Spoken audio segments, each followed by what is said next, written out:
Well, I don't know what to tell you guys. I was muted there for a second, but I don't know what to tell you guys, but this, I don't know. There it just dropped 3,000 frames. It dropped 3,000 frames, and then, oh, there we go. Drop frames detected again. And when I go, it's like, click here for help analyzing the issue, and it just sends me to the help page.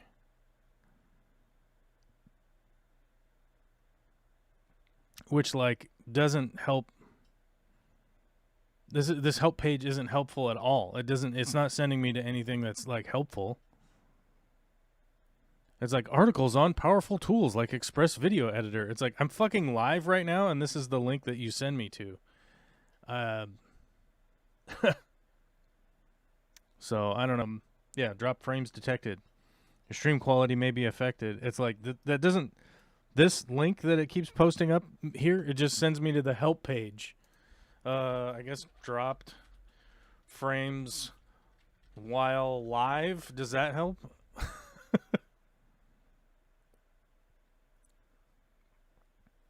Oh, I guess now it's gonna give me a walkthrough on the. This doesn't help.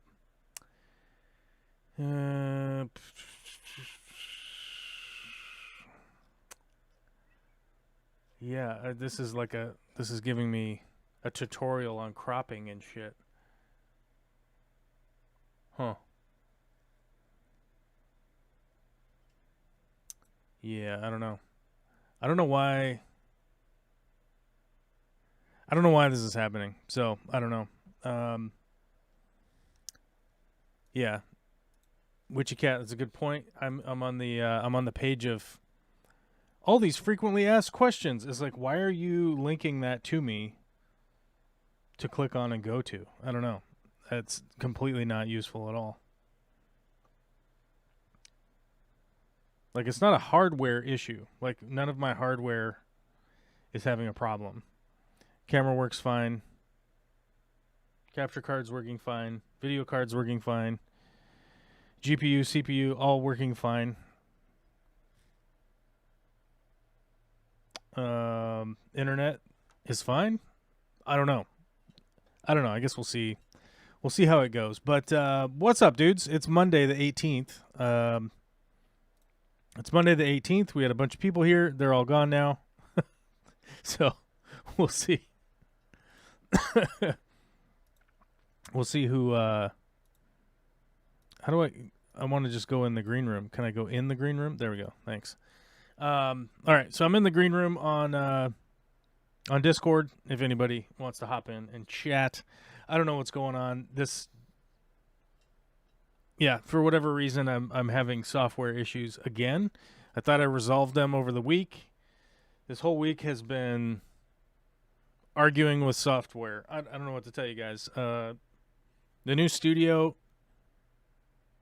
I got the new computer done. Actually, I was talking to Derek about this, I think, Saturday. The new computer is rebuilt. Not the new computer. It's the old. I'm refurbishing the old computer. But I had to take it all apart and put it back together in order to do it. So it's not like building a computer from the ground up, because I had to completely take apart a computer and then build a computer. So it took a little longer than I had expected. Had some interactions, some extra time spent with Olivia on a few projects, and then I had some family stuff going on that I had to deal with. So that took a little bit longer, but that computer's up and running. It's having software conflicting problems right now also. So maybe this has something to do. Maybe one has something to do with the other. I don't know. It's possible. But it has been a very interesting time of software conflicting with other software, and requiring access, and 3-step authorization and all this like crazy nonsense.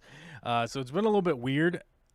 Now the thing is, I haven't changed really anything on this end other than update and make sure that everything was refreshed, reinitialized, and everything. And apparently that's causing the stream to drop in and out, which is frustrating because it should just work. And I don't know why Like, it just had another hiccup. It did it again. So I'm probably going to drop out and then come back.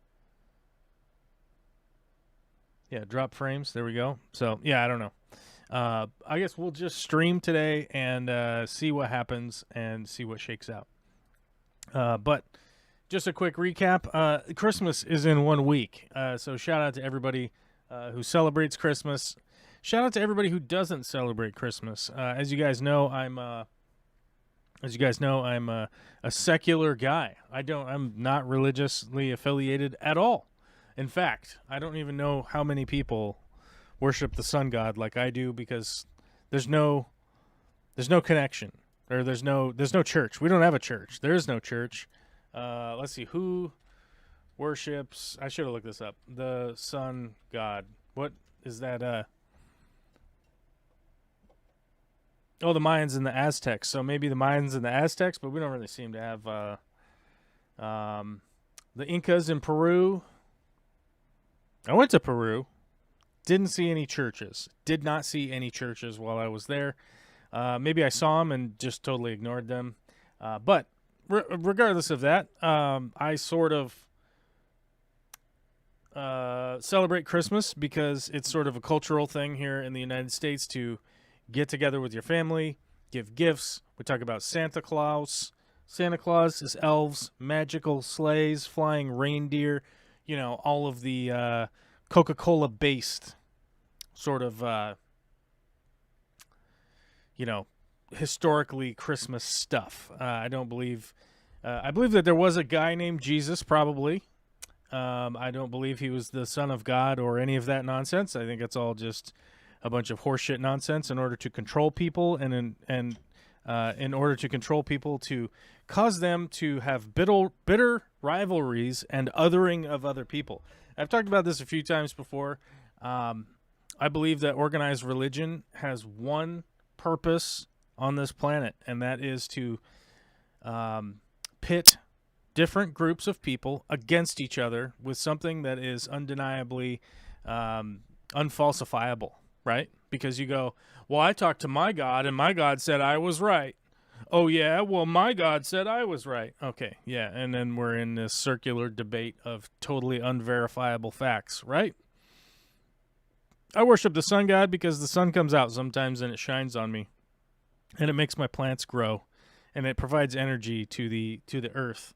A never-ending supply of energy, actually, by the way, which is one thing that I was recently listening to. What's the podcast? It's basically a science dork podcast. I can't remember the name of it right now, but they were talking to somebody who's talking about how Earth isn't a closed system, which is very interesting, and it wasn't something that I was thinking about at the time, and it was great to hear about it. But there's a constant input from the sun. There's extra energy being radiated onto the planet from the sun. That's why it's like, this isn't a closed system necessarily. It's getting extra input from outside source, right? Which is one of the main reasons why, solar energy and solar capture is such fantastic technology that we should be much more heavily invested in. But we are where we are. We like to dig stuff up out of the ground and burn it. We like to do that, right? But that's the reason why I'm not in any of your weird, wacky, zany, frankly, psychotic, indoctrinating religions. I'm not involved in any of them because of that reason. And I think that it's important to remember that all humans are humans. And, if you have an organization that their main goal is to pit this group of people against this group of people, I am not for it at all. And the unfortunate indoctrination starts for kids when they're unable to choose. They have no choice in the matter.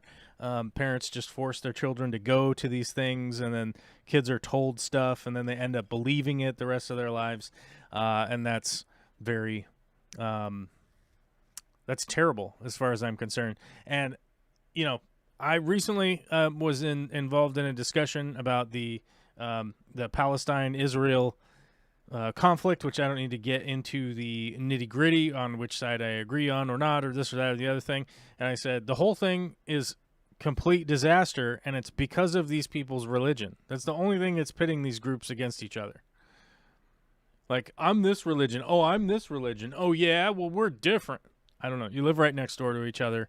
If you were to breed with each other, you would give birth to humans. You're the same species. There's nothing different about you except for your weird religion, the unfalsifiable religion, because people that believe in it, they just believe just because.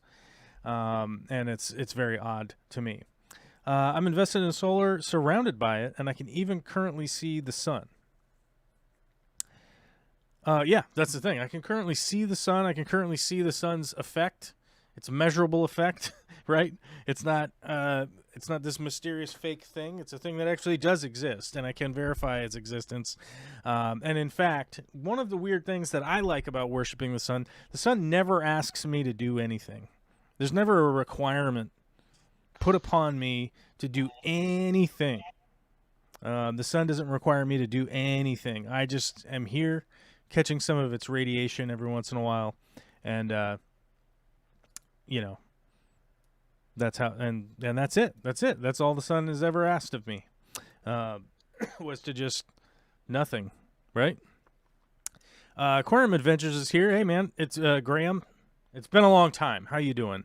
Went to a carol service, first time in church for decades. It was quite unnerving and cult-like. Yes, it is a cult. Name it. Name the religion. It's a cult. They're all cults. And I firmly am of the understanding, based on evidence, history, all of that stuff, that the main function of those religions is to other people, right? Those people, right? Even to the point now where it's like you have the Judeo-Christian people that are all fighting with each other, like the Lutherans, the Protestants, in fact, the Mormons is basically weird Christianity, right? There's just some guy found some tablets and convinced people to wear magic underwear, right? And the main function of it is it's us versus them, right? And I think that wholeheartedly is a bullshit stance to have on this planet, where we're all just trying to live here and exist. And thank you for the £5 super chat. Merry Christmas, you heathen. That's right. I'm a heathen by the standards only of the religious people, right?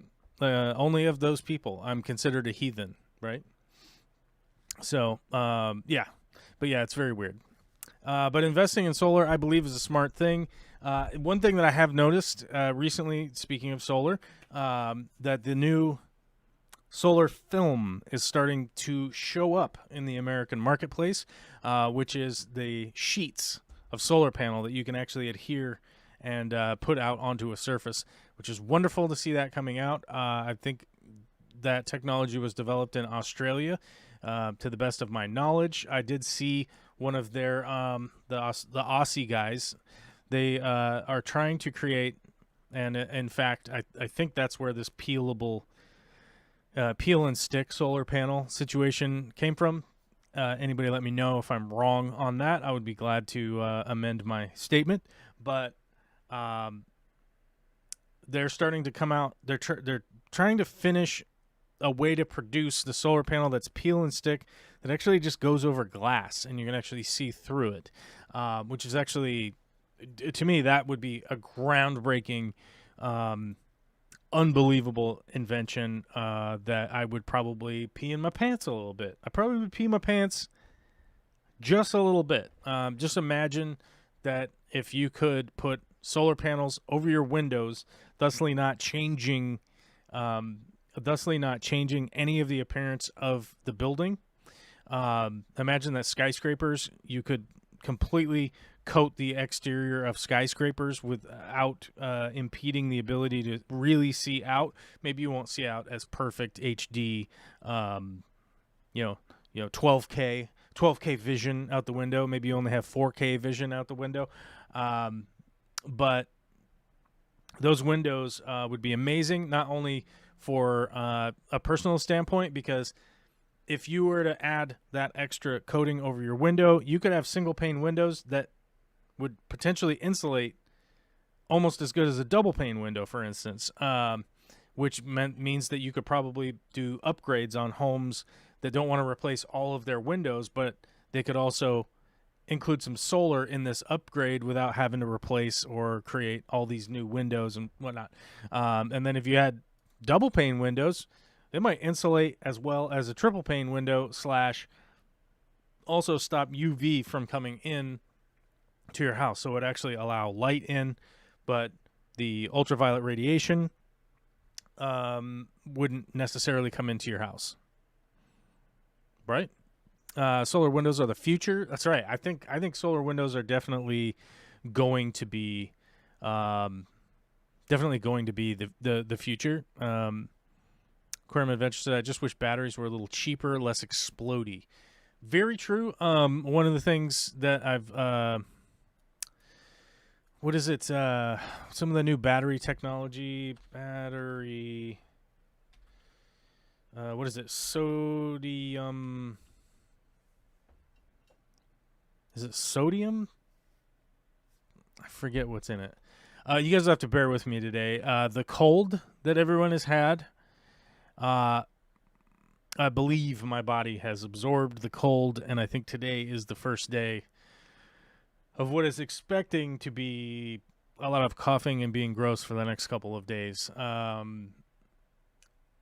didn't catch it, and this morning I woke up feeling like crap. I took some Tylenol, so I'm feeling okay, but my brain, I'm a little foggy today.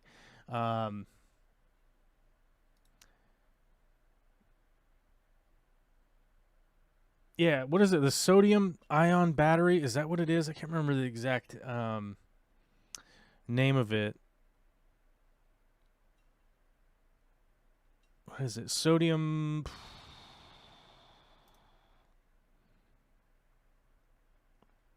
Yeah, I believe it's a sodium-based battery. And I can't remember what the full sodium ion, is that right? I don't know if that's 100% correct, but they're really I think the big technological innovation that will come that will be the next, it'll basically be the next internet, right? Is when that big jump with the battery technology happens, I think that will be the moment that will look a lot like when the internet came to be. I think that will be the I think that, to me, seemingly a big giant leap in battery technology would probably be, I think, the moment that there would be a realistic expectation that society as a whole, and I mean like humanity, like the Earth's humanity as a whole, could take a big giant leap forward for, human rights, civil rights, all that stuff around the world. I think is what I think is sort of would be that moment that is the catalyst for moving forward. Lithium iron phosphate. I'm not sure what it is. I think it's sodium ion. Yeah, I think is the one. But I wasn't exactly thinking about it ahead of time, so I'm sort of on the hook at the moment. So we'll try to, if you guys keep chatting, and we'll get some brain blasting going here. Battery tech is the main hold at this point. There are some existing techs that may end up being intermediate batteries, such as the type of batteries used on satellites, not good for small applications. I think it's the sodium ion, I think, is the one, but it doesn't sound exactly right. I think it's sodium something, LiPo4. That might be right. LiPo4.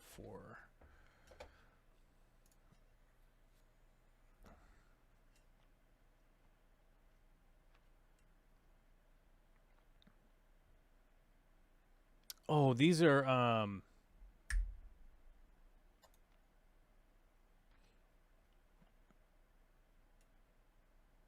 yeah, hold on a second. I'm trying to remember these batteries. What are these called? I forget.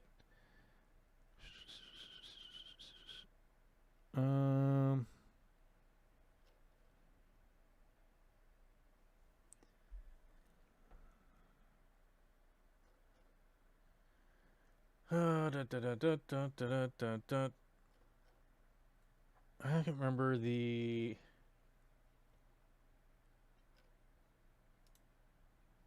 Yeah, LiPo4 is lithium ferrophosphate, right? Yeah, lithium ferrophosphate. Yeah, I don't. That's not the one. These already exist, and I don't think that this is going to be the big leap. But I think the sodium. I don't know if I don't want to be wrong when I'm talking about it, but I think it's the sodium ion. I think it's the sodium ion, and then maybe a step past that. Anode, cathode. Obviously, this is all battery stuff. Yeah, I think it's sodium ion. I think might be the one. Yeah, like right now they can make a sodium ion battery, but it's expensive.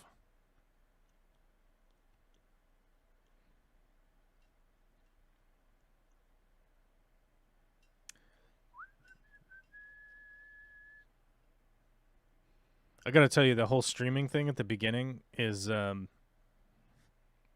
whole stream falling out at the beginning over and over again was frustrating, and it's definitely throwing me off. Plus this cold, it's definitely not helping.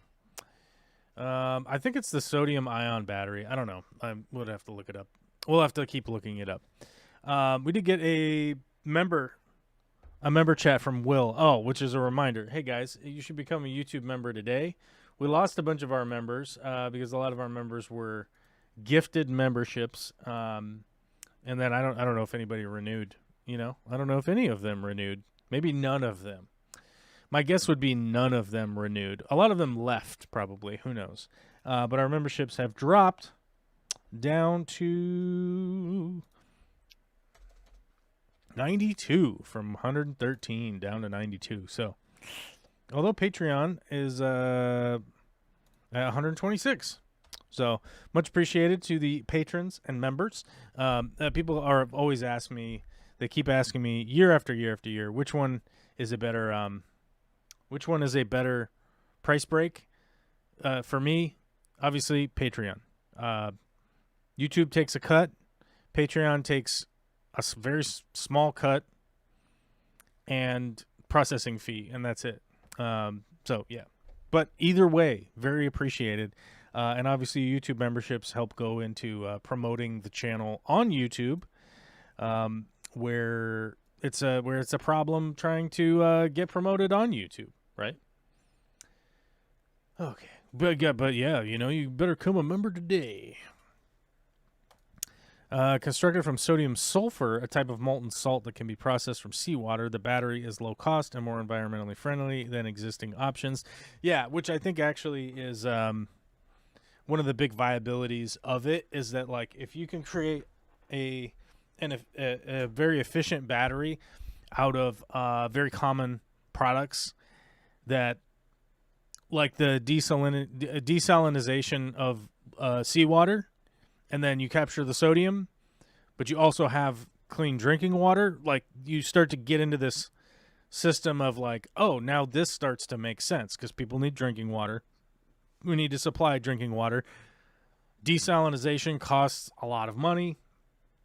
If we're going to desalinate, where can you create a system that can be profitable and not so expensive for people to, for instance, get water, right? So when you start to like build systems like that where they're all working together, that's in my opinion, that's a much better way to go through operating and everything, right?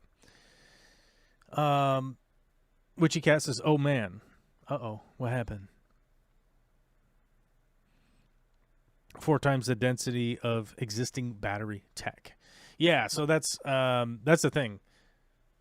Size, charge, durability, environmental cost, all of those things will go into play. And I realistically think that, like I said earlier, a big jump in battery and essentially like energy capture and battery technology. You guys know what a battery is, right? a big jump in battery technology and energy capture and being able to keep it right, and reuse it, keep it, reuse it, recharge it, keeping that process going. I think will be the big. I think like in human history, I think it'll be as big as like the internet. The moment that the internet was turned on, like, and how transformative that was. My expectation realistically is for more of a is it an egalitarian type future, Star Trek, right? My expectation for the future would be more of a Star Trek type future than Star Wars. Does that make sense? Star Wars, you have magic, you have wizards, you have strange religions, you have weird cultures constantly fighting with each other all the time. Obviously, Star Trek has a lot of fighting and stuff like that, but it's an egalitarian future of like, hey, we're all just working for the better good. And I think that's more realistic, like future expectation as far as like the development of technologies, and as things continue to advance and grow, that people will bridge those gaps, right? So start to bridge those gaps and become more of a, we're all Earthlings, as opposed to like, I'm from China. Oh, I'm from Afghanistan. Oh, I'm from America. We're all different. Like, we're not. Actually, was it Bill Nye, the Science Guy? He actually said it the best, and it's something that I bring up every once in a while, was if the tiniest, like a tiny person from, like a little person from China, and a 9 foot tall, well, I don't know if anybody's 9 foot tall. Let's say a 7 foot tall guy from Norway have sex, they have a human baby, right? We're not donkeys and mules and horses, right? We're all donkeys. There are no horses, right? Yeah. Oh my God, Witchy Cat is in the voice chat.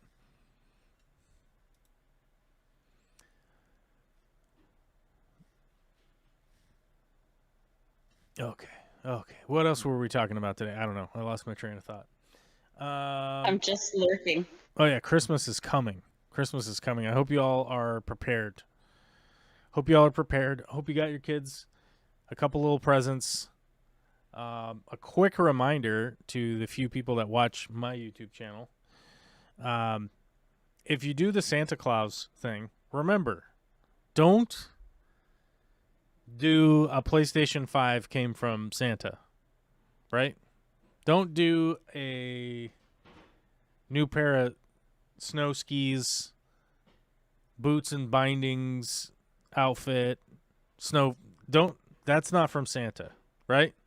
Santa brought like, here's the present from Santa. It's a shrimp, right? In a box. Make a simple gift from Santa. And I never thought about this when I was a kid, but after reading a lot of parenting books, it was noted in one of the books to listen to some speaking engagements. And when I was listening, somebody actually was talking about other kids at school, like not getting something from Santa, or not getting something good from Santa, right? Like Santa only brought me socks. Like, oh, but Santa brought me an iPhone 15, right? So just as a reminder to the few people that watch my live stream, try not to put the big present coming from Santa. Remind that the big present is coming from the parents or the grandparents or the family or whoever, because it could really create a negative environment at school that you will likely never know about. You never even know that it ever happened, that your kid was like, I got a new motorcycle from Santa, and then a different kid that probably never says anything got socks and underwear from Santa. It's just not something that ever crossed my mind when I was a kid, and it's not something that ever really crossed my mind until I heard somebody else talking about it, and I was like, oh, I could imagine that would be probably pretty brutal for those kids, right? Could be pretty harsh for those kids that are like, obviously I must not be good. Santa only brought me socks and underwear. Although, personally, as a grown man, I would be happy if Santa brought me new socks and new underwear, and I could get rid of any potentially worn out socks or underwear that I own. 12 of us here and only one like. Oh my God, you guys got to hit the like button or Witchy Cat will go crazy in the chat. It's very important. It's fundamental, okay? It's a fundamental part of interneting on YouTube. Where'd you get that model? It looks cool. They are cool. I got 6 of them, and I made a little short video that I'll post up onto some thing at some point. There's 6 of them, and they all highlight the 6 different varieties. Oh, here you go. You can see it on the back. It has all 6.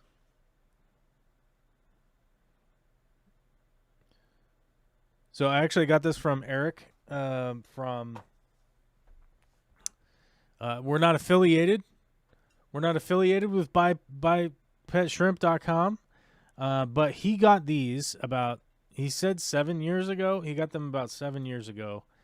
He was cleaning out some of his stuff from doing live events, and he was like, he found like 5 or 6 sets of these, and he posted them up. He was like, hey, does anybody want these? Anybody interested? So I paid him for them. Plus, I paid for the shipping, plus whatever it cost them. It wasn't very much money, but I don't know where else to get them. He got them for a show many years ago. Produced and manufactured by Shrimp 3D. So let's see. Let's see if we can't find them. Shrimp 3D. Shrimp 3D.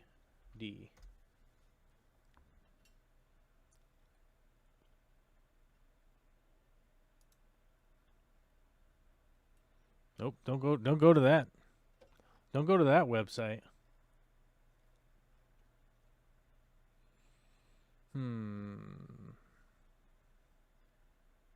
Let's see if they have a website on here.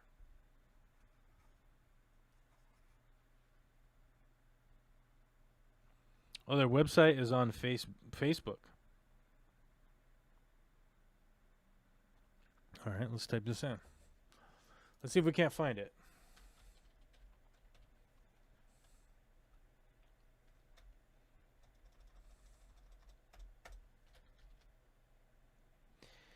Facebook.com/ Shrimp 3D. 3D / boom. See if we can't find them. This content isn't available right now. When this happens, it's usually because the owner only shared it with a small group of people, changed who can see it, or it's been deleted. It's been depleted. Has it been depleted? I think it's been depleted, guys.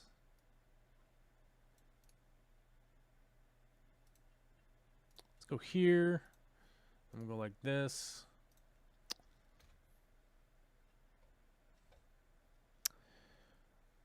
Do. Yeah, look, to be honest with you, it looks like they were active in 2016, and it doesn't look like they've done anything since then.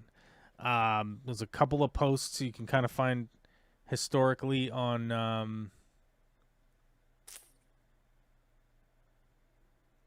Facebook. But yeah, it seems like they're not in effect. But if you guys can find them and they get to making shrimp stuff again, that would be great because then it would be great to get them back into the printing, shrimp stuff. So it looks like we might need to get somebody to start 3D printing shrimp. Although I don't know how to make this packaging, right? The packaging is quite good. The little box, very cool that they put the whole box together and everything. So, yeah. But, I wouldn't know how to do the box. This is not a toy. It's an adult collectible. Recommended for ages 15 and up. So, yeah, very cool, though. I saw them and was like, I have got to get those because I was like, I feel like if I don't get those, I'll never see them again. And I was like, this is the only time that I'm ever going to see this. So I would like to get those and have them until I'm old and somebody throws them in the trash once I get dementia or Alzheimer's or whatever is going to take me down. Whatever it is that's going to take me down. There's going to be an illness that takes me down. I don't know what it is. But those of you that follow me on Facebook saw a post this week that I'm very, very happy to announce, and I would like to announce this during the live stream. Last week, Vicky Toria and myself, we traveled down. It took up a lot of the day, and this is something I failed to mention earlier in the stream, but it took up a lot of a day last week. But we had to go down to the oncology department in Seattle to get some final checkup blood draws with Victoria's breast cancer. And I'm happy to say that after a year, we are cancer free. And when I say we, I mean us as a relationship. I didn't really have to do anything, but Vicky is cancer free, which is great. And it is a very big deal. This last year has been, and the weird thing is that like this last year has been immensely stressful, incredibly difficult. My spouse is definitely not at 100%. And Vicky does a lot.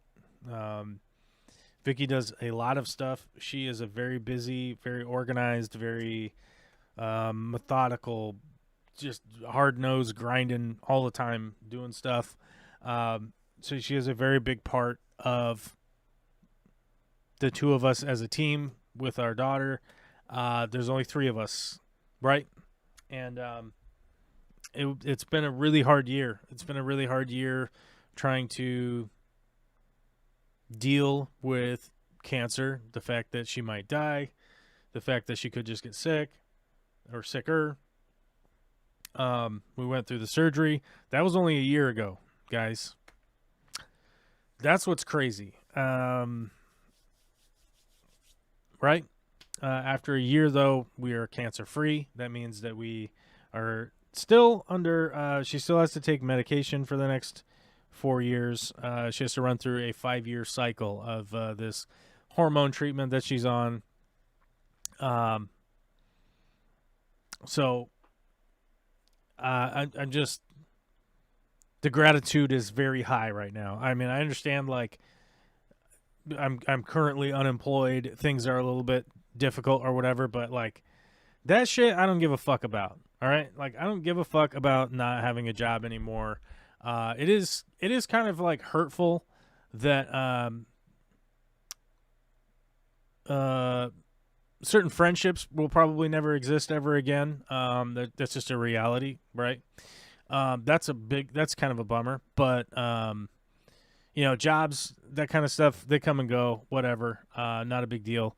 It's a little bit stressful, but I don't think I could have expected just how stressful and how worried I was on a regular basis of for Vicky, like just going downhill. You know what I mean? Like And I'm happy to kind of have that weight like a little bit off. I mean, obviously it's not. It doesn't mean like she's gonna live forever or anything, right?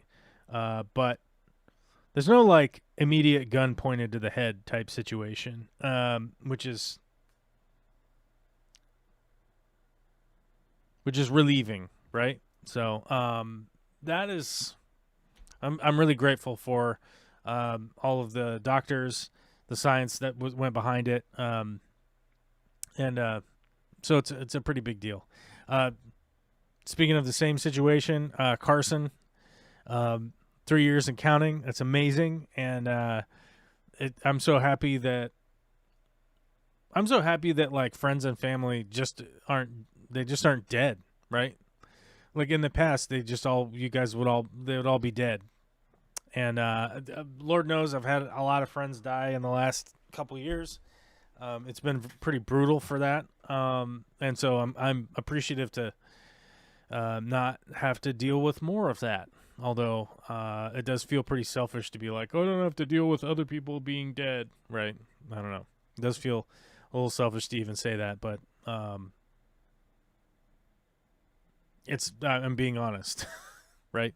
So there are some points in time when you do have to be selfish in life, right? And one of them are like hoping that other people don't die. Feels all right to me. Feels all right to me. I think it's a level of selfishness that most people could get behind. But yeah, it's great to see Carson's little family growing and doing well too. And we're up here close to each other now. We're up here close. We's up here close to each other now, and we could if it gets too cold outside, we could snuggle if we needed to. We're close enough. We're close enough in case we got to snuggle. Just fend off the cold. Had the cancer 40 years ago, skated through. They were treating with rocks and sticks back then. Yeah.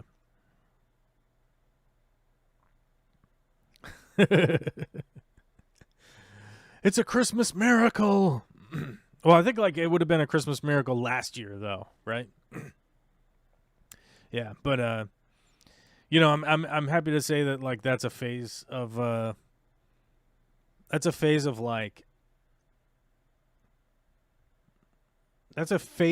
the immediate like interaction that we're having with the world that can, it could take a step back for hopefully at least a couple of decades, right?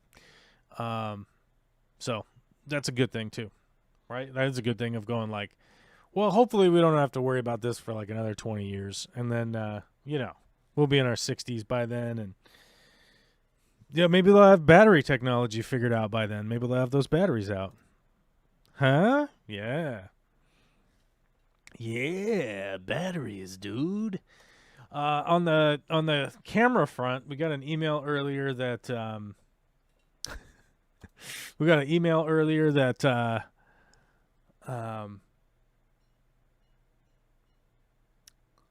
that was UPS is.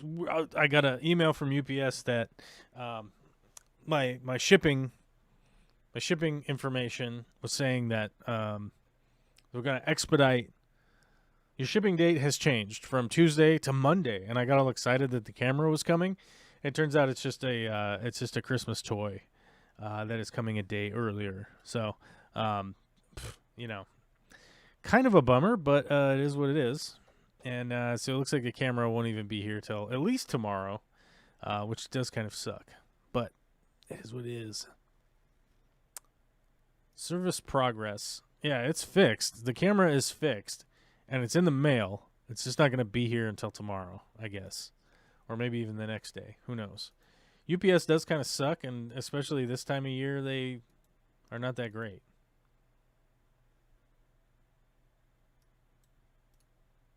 But is their tracking website working for you today? Nah, probably not. It doesn't seem to work from this computer. And I think it's probably because it has it's probably because it's trying to add so many cookies to my browser / tracking information. Like it's trying to add it's trying to access a bunch of stuff on my browser, and my browser is not allowing it to do that, and so it ends up hanging. Which, to be honest with you, is like not out of the realm for. It's not out of the realm for what UPS would be doing. I mean, I've had some pretty nefarious interactions with with UPS in the past. Let's see if Have you been stalked by your UPS driver? have I been stalked by them? No, well, there was actually a big job technically. there's a big job I was supposed to go down to Georgia, the state, Okay. north of Florida. You're not going to Russia. All right, got it. Yeah. No, this is 20 some odd years ago. 20 years ago. 20 years So you ago, there might was have a giant job I was supposed to go work on and be a big part of, Cool. building a bunch of roads in Georgia. And we were all signed up to do it. Everybody was getting our plans and everything put together and deposits on places to stay and blah, blah, blah, and all that shit and flights and all that stuff. And UPS came in and bought out all of the asphalt and paving companies in the area so that they could build a airport to land airplanes for shipping. So all of the progress that was going to happen in Georgia went 100% on hold because UPS came in and cash bought all of the companies that were going to be doing the paving project. Wow. Built their airstrip and then sold off all of the equipment and everything after doing it. They basically just folded the companies after the fact. Rude. Okay, wow. That is nefarious. Yep. That And you're like, sounds... what the fuck? And they're like, yep. Yeah. They needed to land more boxes. Oh, wow. And yet, we lean on them constantly. Another one of those you can't escape doing business with scenarios. Yeah. Oh my God. This last week I replied to I commented on a post from Jordan the Stallion. He's that guy who posts like secret recipes from fast food joints and stuff like that. Okay. And it's one of the funniest comments like I've ever posted on something. I think it has like I don't know, it has thousands of likes and how many? Hold on a second.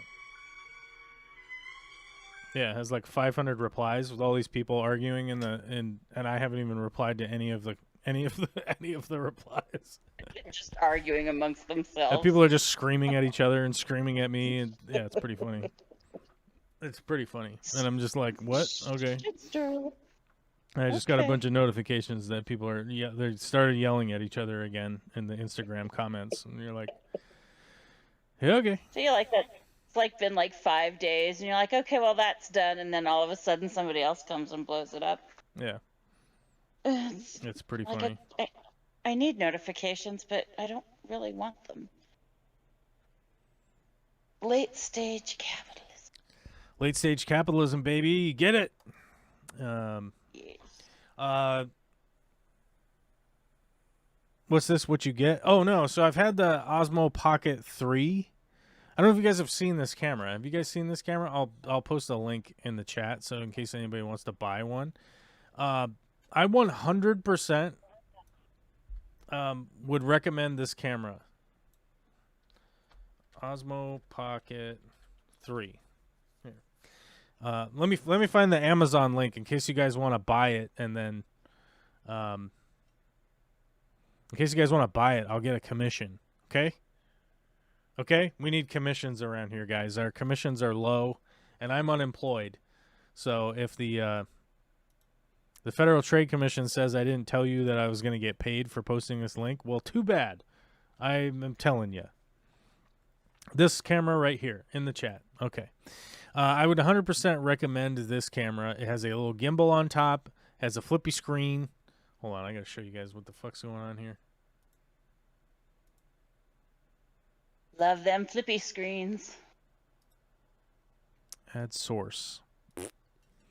We'll go right here. I'll give you guys this view right here. Okay, it looks like this. Goes in your hand.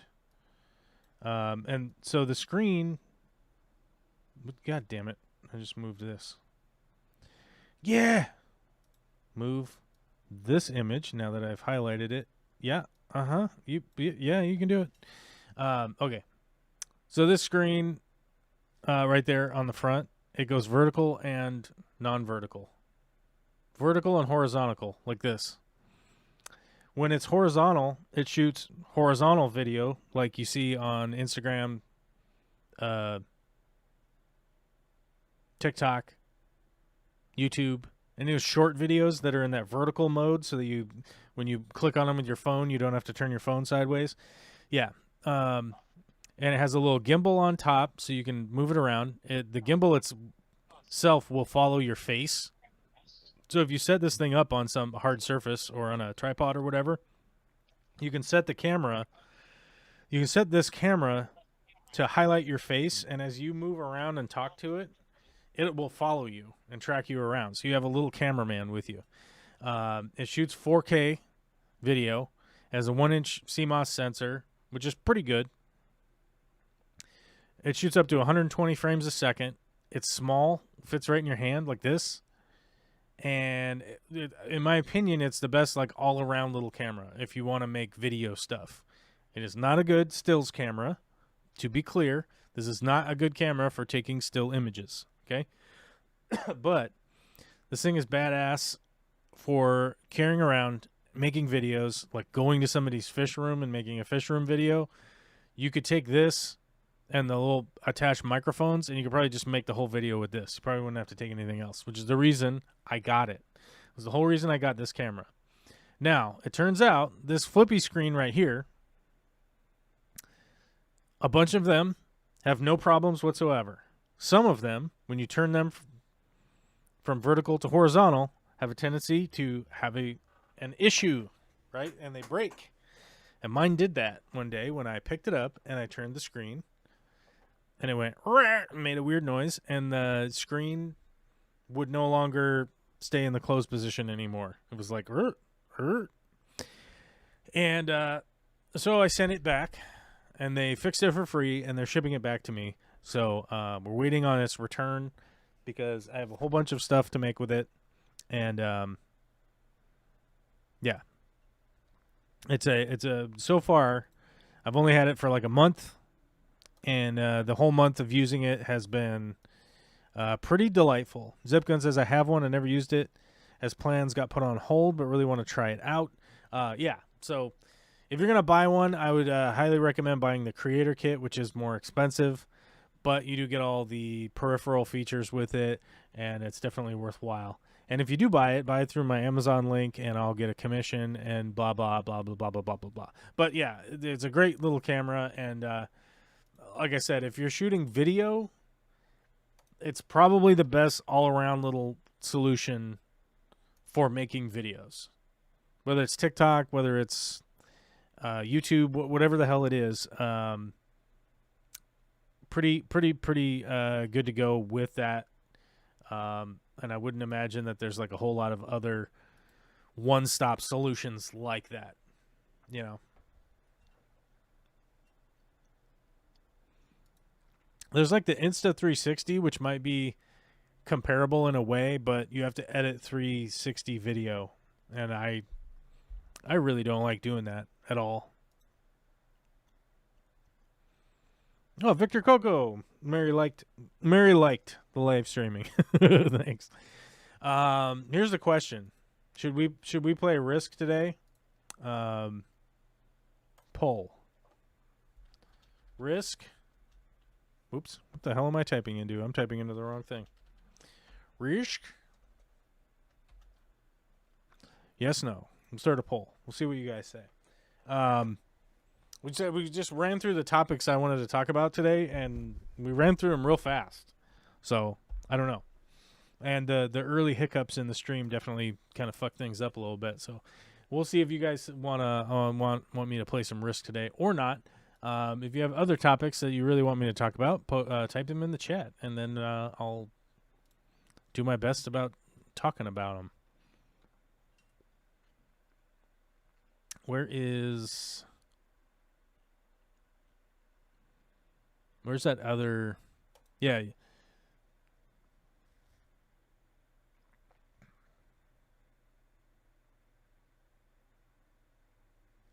Yeah, my delivery had been rescheduled. Oh no, my delivery's been rescheduled to tomorrow.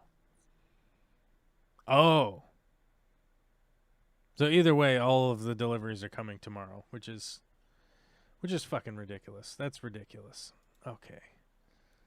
UPS is slowing it down. UPS is slowing down from the holidays. So the package was supposed to come today, was rescheduled to tomorrow. Okay. I was confused. Now I'm re-looking at the email and remembering how to read, so that's pretty helpful. Oh, some people actually showed up to the stream, even though I had to start, restart, finish, quit, remake the whole new stream. It kicked me out of the original live stream and wouldn't let me get back into it, so I had to delete it and make a whole new one.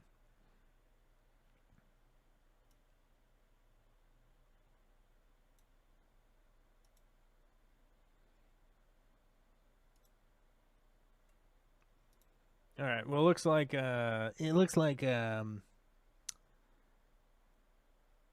had 8 votes, but so far the yays are defeating the nays. Oh my God. We got so orange. So orange. What's so orange? What? What happened? Oh, the orange super chat. Thank you for the super chat. Very appreciate. Very appreciate. Very appreciate. Very strong. Well, let's see. What do we got here? Yeah. Okay. Looks like we're gonna end that poll. Okay. Much looks welcome. like you guys are saying to play some Risk today. There we go. Okay. We'll play a game. We'll play a game while we wait for people to chat in the comment section about what they want to talk about.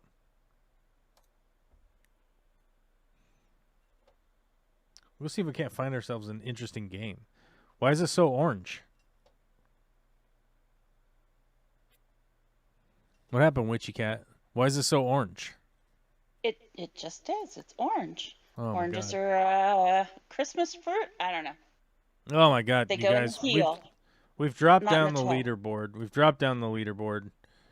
We are currently at 149th in the world. We've dropped down the leaderboard. We are currently at 202 wins, 308 losses. We're getting closer and closer to I don't know when we'll eclipse the losses, but it'll probably take a long time to catch up to our losses. But we're at 34,060 rank points, 149th in the world, which is much lower than we normally are, but whatever. It is what it is. Let's see if we can't find ourselves a game to play today. What do we want to play? Oh,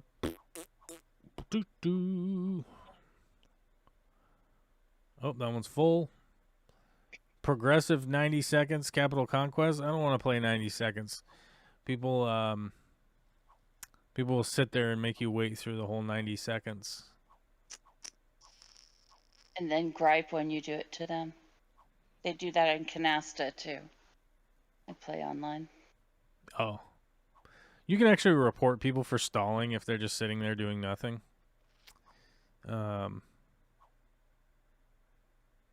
I don't want to play progressive 90 seconds.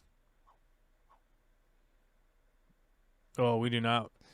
This Mall of the Dead map, Capital Conquest fixed. Ugh. That is a recipe for a 5-hour game if I've ever seen one. Progressive world domination in fog, 60 seconds on Arkeanos. This would be fun if they would do 6 players, but 4 players is goofy. I'm not a big fan of playing the. What's that?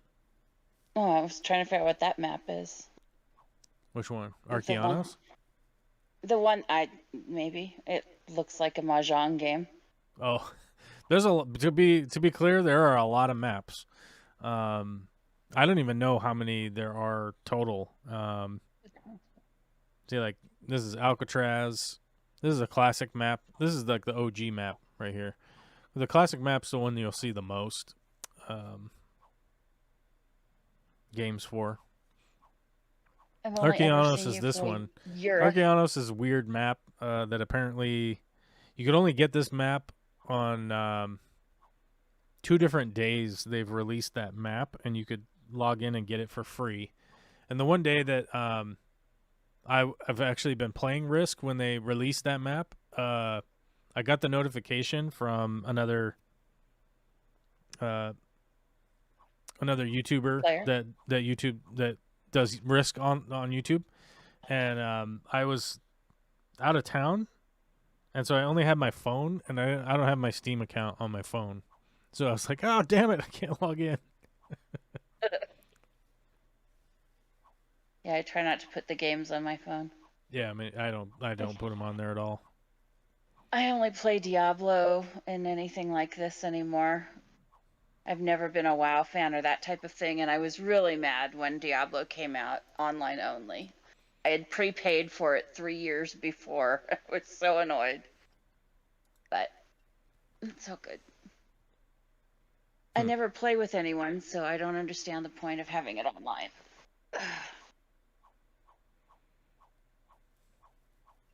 I've only ever seen you play Europe. What's that? And I was going to say, I've only ever seen you play Europe, and so it is again. I mean, I like playing other maps, but I mean, I could go find another map to play. No, yeah. I like playing Europe Advanced Capitals Progressive because it really suits my style of play, and this is considered. Everyone calls this the meta settings, is what they call this. This is sort of like the second favorite settings that everybody plays out of all the maps. And people will show up to play it. Most of the people that play it like have an idea of how to play versus not. Noobs that are just blowing things away. Yeah. This map setting was how people ranked up for a long time. Because in the past, like, nobody really knew how to play these settings. So people would show up to play them, and then people that had practiced them a bunch would just annihilate people, you know. But everybody knows how to play these settings now, and it's sort of the favorite. Europe Advanced is pretty much the favorite map for everybody because it has all of these. It has a lot of territories, it has a bunch of bonuses, and on top of it, it has all these choke points. You've got to go across the water, you go around down here, you come up over there, you know. There's a lot of places where you can sort of... Yeah, you can like... Well, you just establish yourself in spots, and it's just kind of the... You know, I don't know. Everybody likes it because there's a lot of territories, a lot of bonuses, and a lot of choke points, too, that you have to navigate. Right. So, like, Orange is going to go right here. Yeah, Orange is going to go on Hungary. I'm probably going to end up on Greece or Istanbul. I don't like the Greece and Istanbul cap spot, but these are my only viable spots. Because I'm 6th, I can't go on a 1. I mean, I could go on a 1, but it's just not a good idea. Like, if I went on this 1 right here next to Orange, the first round that Orange could go, they could take my capital. Because I'd only have a 4, and they'll get, like, 6 troops on their first turn. Right. And a lot of people will go and hit your capital. You lose your capital on your first turn, you can definitely make a comeback. You're not dead. You certainly aren't dead, but it's suboptimal. Yeah. I've I don't know if I want to go Greece. noticed that. I don't know if I want to go Greece or not. All I can see is orange, purple, and pink. Pink is up here in Russia like a weirdo. So pink's not that great. I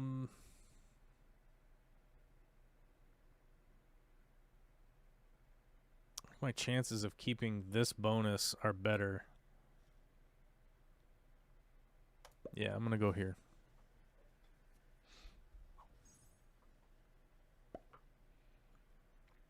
Man, is purple going to hit my 3? Oh my god, they hit my 3. Okay. See, one of the reasons I would say that was like a crazy play was they have their cap on Denmark, had a 3 on Rhine. They got all of their starting bonus troops, and they hit down here, didn't take a bonus, and just used up a bunch of their troops to clear those out. So they didn't take a bonus. They're not going to get extra bonus troops next time, and all they did was hit my 3 and whatever was there. Somebody's 1. That's fucking crazy.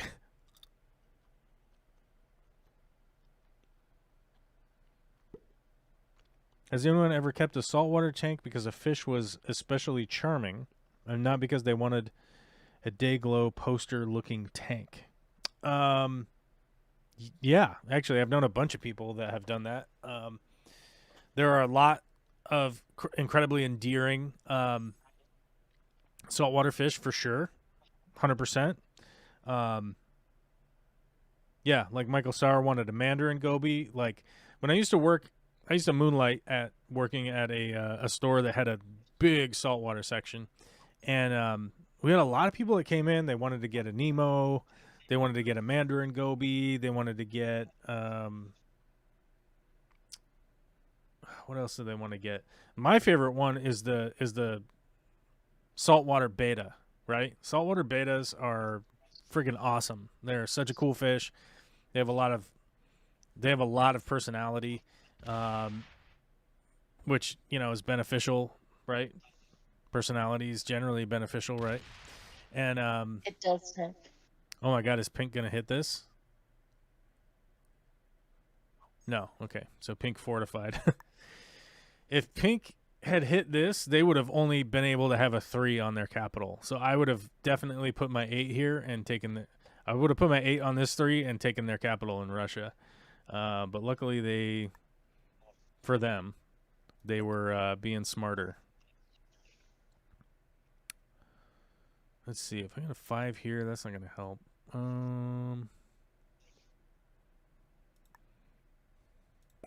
Put 7 there. We're going to go here.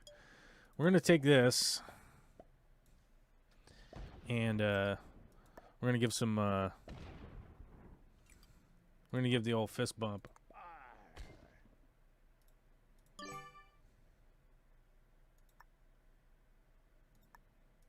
going to take this, and I'm going to put it over here. Okay.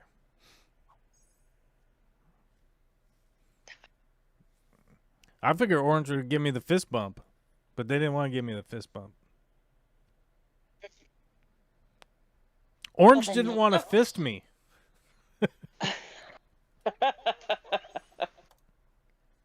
Okay, then. It's from so one of the little kids' friends was doing the fist me instead of fist bump, right? Oh. Because the little kids get confused because you want to give them the old fist bump instead of high fives, right. And it's pretty ridiculous. Like, oh my god, you know what you're saying? You confused child. What's red doing? What's purple doing? What happened? Purple got 5, red got 9. Okay.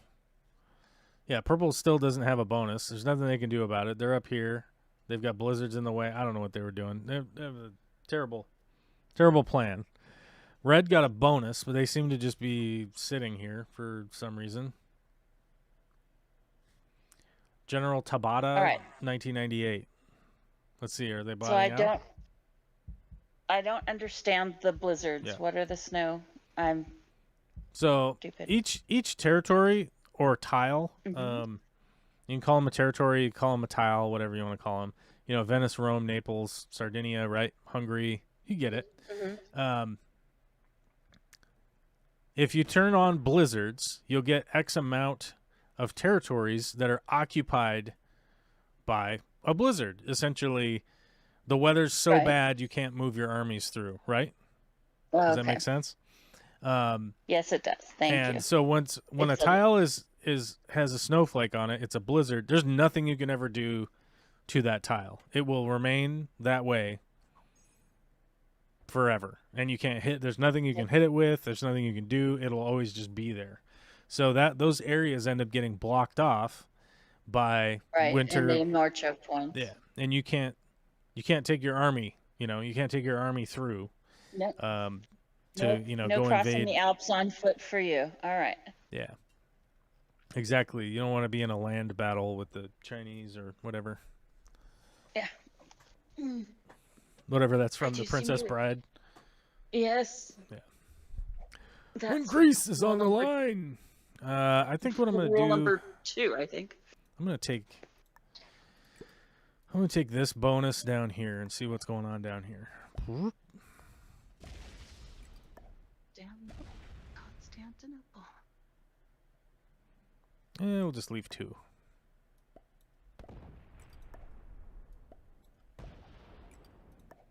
Oh, can we hit a 2 and get lucky? We did get lucky.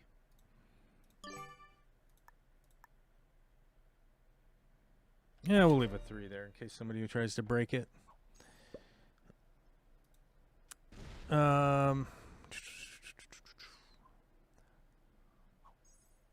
Me, simple Nemo tank, nothing special, just a flue ball, 13.5 gallon. Yeah. After 2 full paychecks, I had one. Hit a Mandarin Goby. Yeah, the big issue with Mandarin Gobies, it's very difficult to take care of them because they have a tendency to want live food. So if you don't have a steady supply of copepods and things like that already in an established reef system, it's very hard to feed them dry food. Like, they basically only want to eat live food, and yeah, so they're pretty difficult to take care of because of that aspect. And if you don't have an established system, it can be pretty difficult to keep them. So from that standpoint, like, I definitely wouldn't recommend that people just jump into taking care of Mandarin Gobies at all, unless they already have an established system. I can tell that Orange is going to be trouble in this game because they're playing pretty smart. And typically when people are playing pretty smart, they're normally trouble. White is getting 10. So let's see what White does. I don't know where was White's capital? Was it up here? Probably going to find out the hard way here pretty soon. I know somebody took Red's capital. And the only way that Red could be getting 7 is that somebody took their capital and they have a bonus somewhere.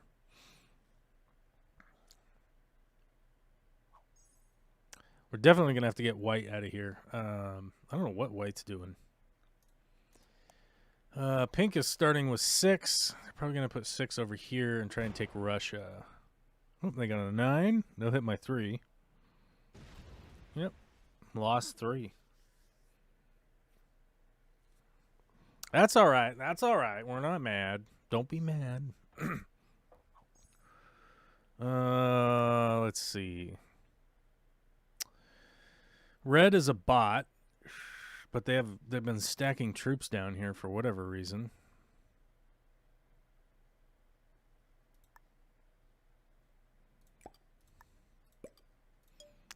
Let's see if we can't just at least just get White out of here. We don't want White down here.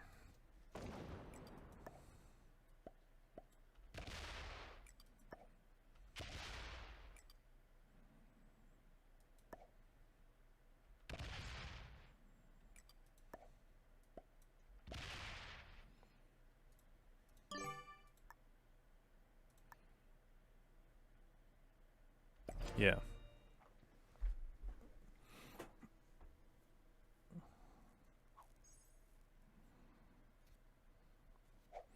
Is purple? Okay. Purple's trading super early for some reason. I don't know why. Yes, they have me trained to hand feed them. Oh.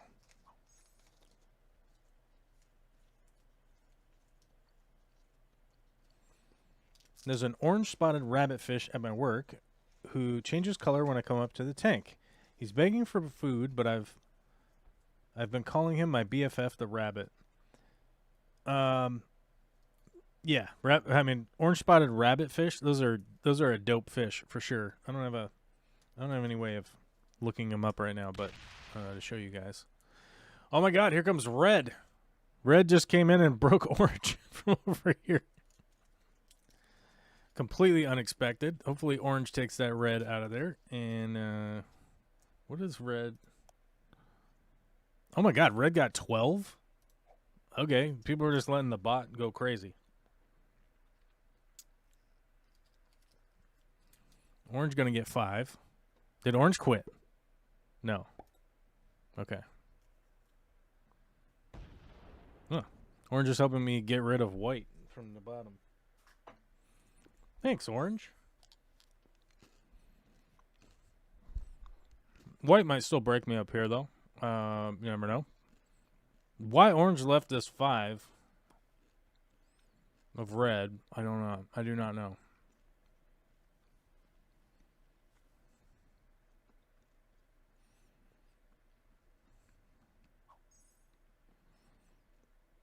Somebody hit pink. Who hit pink? What is going on? There's some wild stuff going on in this game today. I think we lost Rebecca. She left.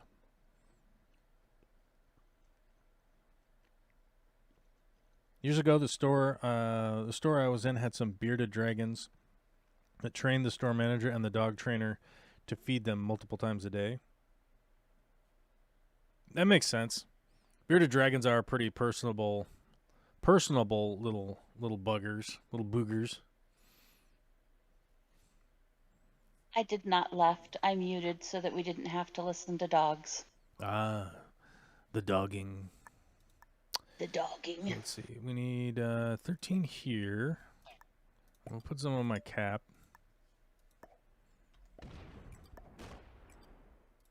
Man, this is all Greek to me. What's that? I don't know why. Bearded dragons? No, yes, bearded dragons are Greek. No. Risk. I mean, I've watched it played for years, and I just can't wrap my head around it. Oh. I'm weird. We were talking about fish and bearded dragons and stuff. I'm sorry, yes. I don't have them yet. I'm getting 2 tanks out of the deal, care of IKEA's screw up.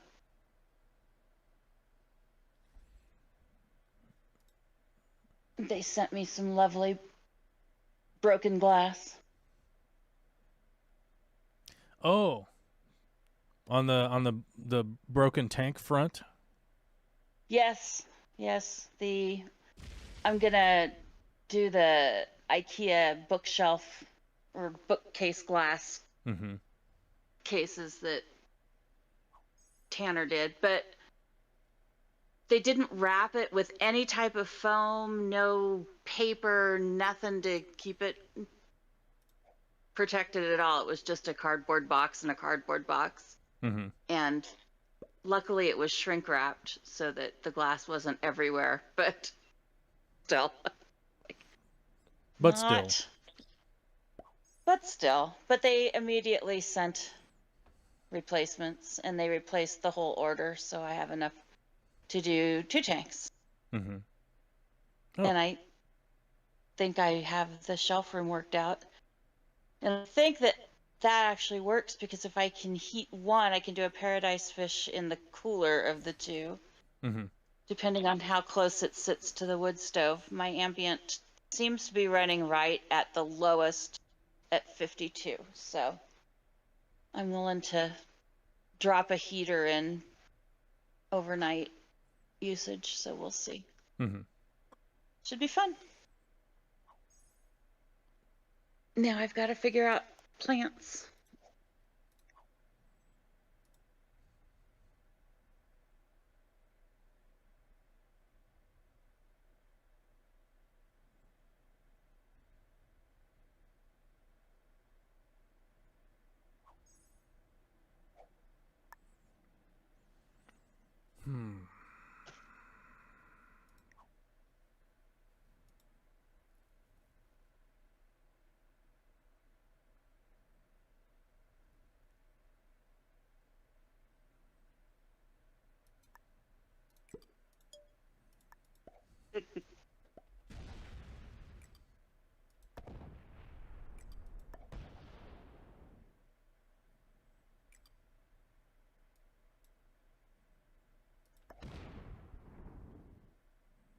Being silent, or did I lose it? Oh You're no, I was being just being silent. quiet. I'm trying to figure out like what's going on this map. Like how are people getting the troops that they're getting? It's not making sense. And how red is getting. So red is a bot. Red is turned into an automated player. Purple's just gonna come down and smash a bunch of shit here.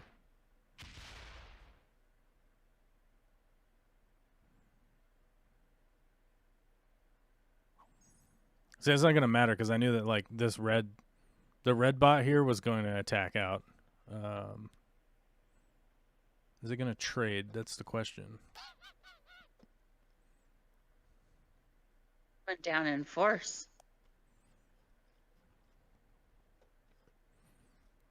So purple started with 12. Purple's probably up here.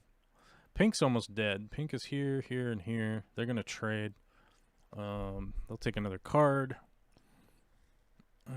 Can't get through here. Can't get through there. Purple's here. Red is here. Okay.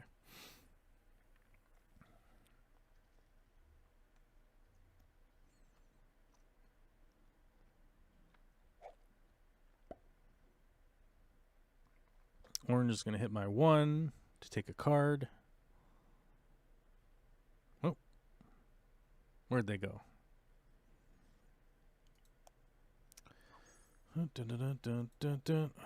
So white is taking over this side over here. Purple seems to have 2 caps and something. Oh, purple's here. Okay, I recall.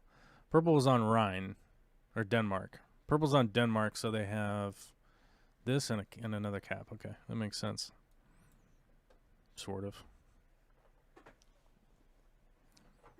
Sorta.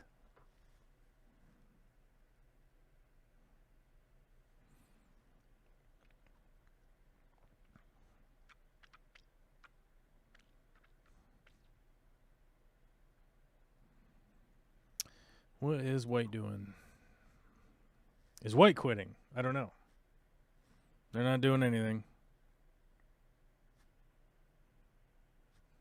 Cleft Butler, 25. It's offline. One position. We'll see if he fake bots or not. Sometimes people do a fake out where they act like, oh, I'm offline. Don't worry about me. And then they come back strangely when people stop attacking them because like, oh, that's just automated. That's just a bot. Don't worry about the bot. You know. Alyssa. What's that? Says every time you talk about Pink doing stuff, all she can think of is the bad phone game advertisement saying how they can't reach Pink level.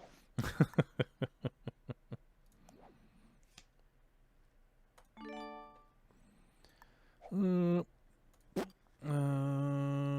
dun, dun.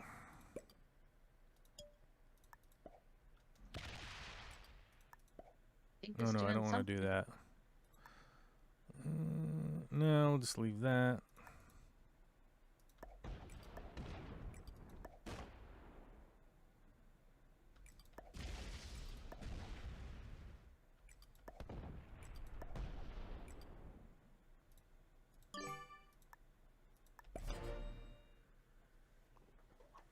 See what purple does.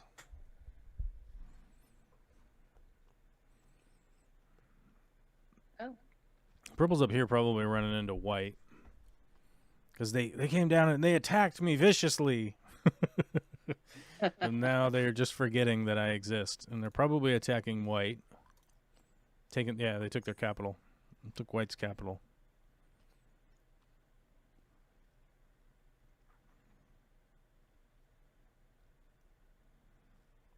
Let's see. Pink has 3 cards. If pink doesn't trade... If pink doesn't trade, I'll probably kill pink. Red's about to do something stupid because they just traded and they're a robot. Although it could probably kill red.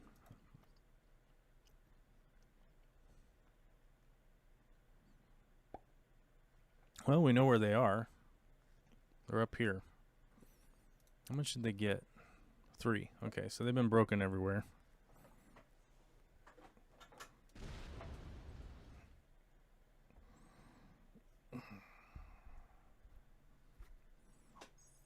Oop. I was not able to get darters to breed in anything smaller than an IBC tote. I tried a 40 and a 55 and they didn't breed. But maybe I wasn't on top of that tank well enough. They are cool as hell. Yeah, darters are pretty awesome, honestly. Realistically, they're, especially for like being an American fish too. You're like, wait, these fish are that cool?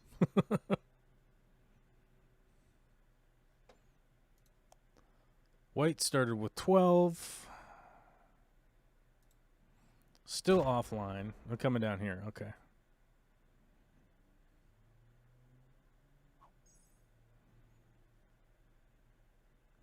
$10, $11, $12, $13, $14, $17, $20. Oh, they traded. No reason to kill pink. They just traded. Are they going to continue to hit purple? That's the question. Oh, no, they're hitting me now.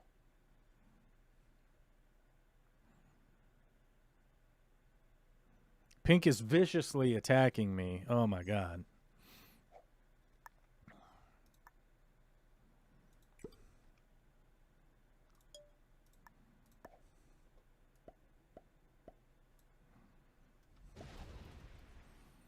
We're getting good dice.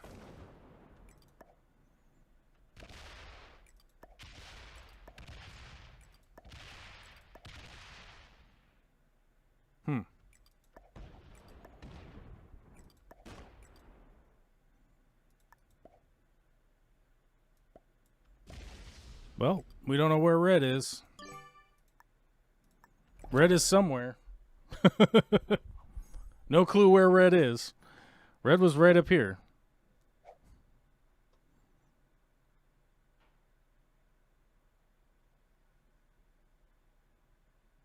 If purple kills red right now, I'm going to be pissed.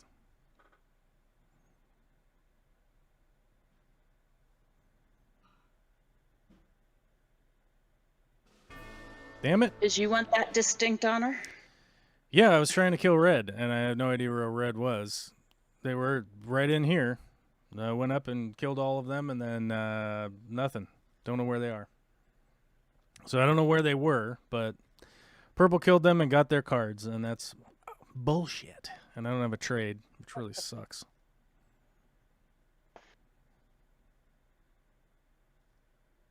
Alyssa, did you ever get your garbage can tote to fill with water? I can't imagine putting an IBC there if that was hard. No, you would not be able to get one into Alyssa's basement. I know that for sure.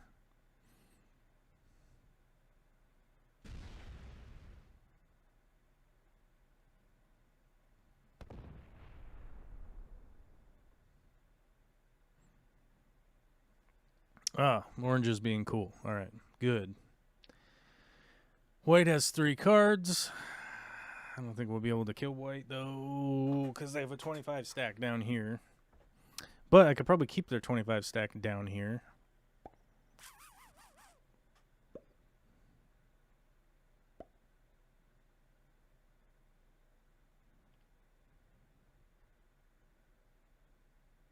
Oh, white took a capital back.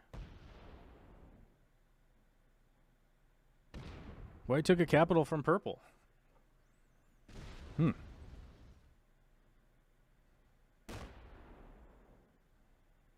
20.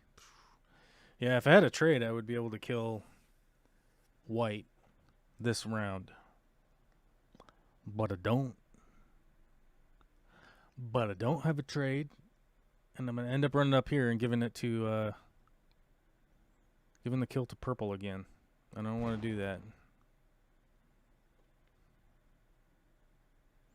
Pink's only going to have 2 cards.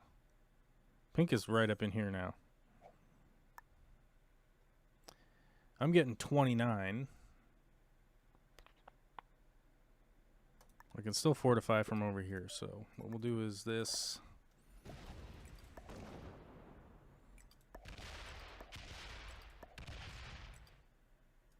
Six capital, huh?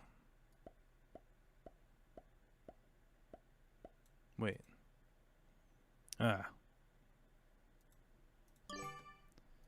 Scratch that. Purple has 5 cards.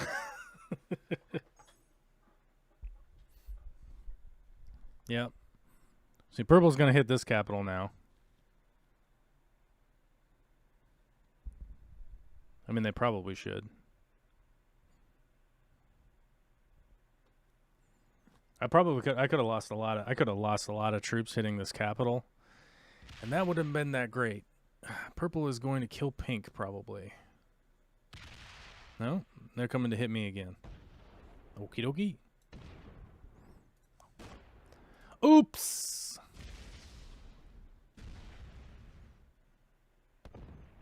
We're gonna give them the oops.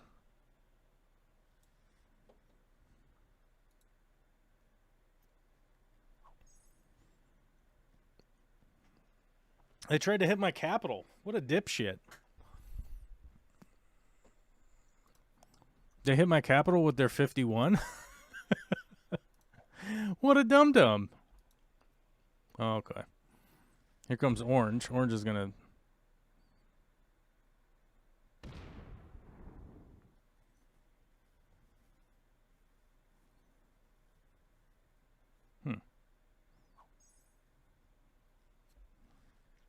Is white going to trade?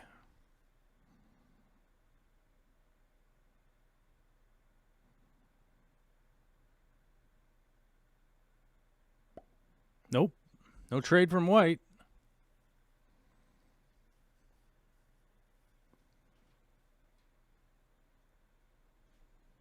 Oh, they went in and broke purple, though. Funny. So white has 5 cards. I got to try and kill white. Let's see.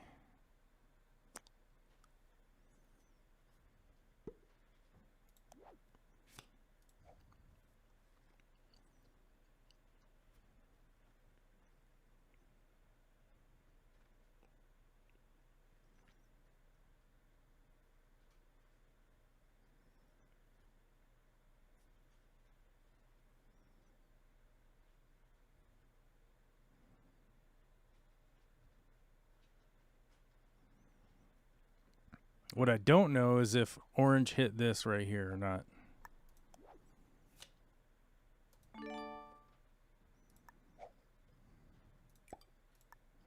Alyssa, a stronger pump means more new toys.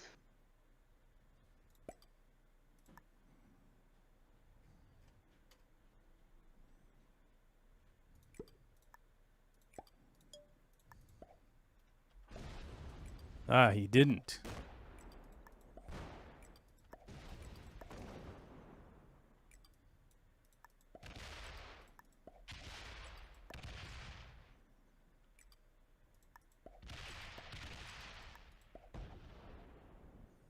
All right, dude. How does this keep happening?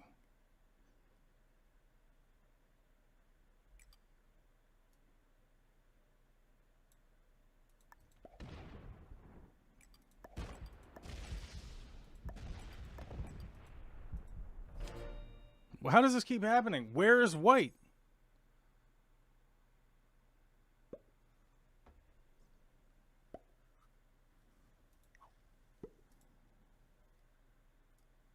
Is he nestled in with purple?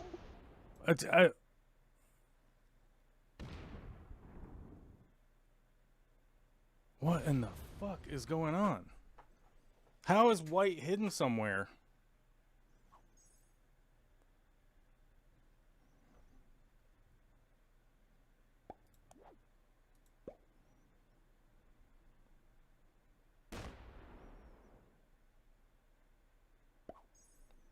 How is white hidden somewhere, and where are they?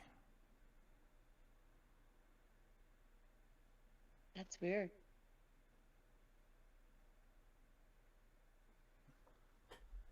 Well, they're about to get 45 troops, and they're going to come busting out from wherever they were.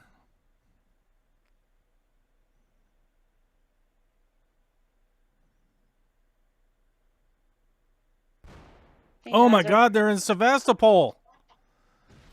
Oh my God. Well, it stops Pink from taking my capital. Oh, Pink might die. Pink might die. Death to Pink and Smoochie. Oh my God, Pink is almost dead. Pink almost got killed by the bot. Does Pink have a trade? Oh, Pink has a capital. Pink took the Russia capital back. No trade, no trade, no trade. Aha.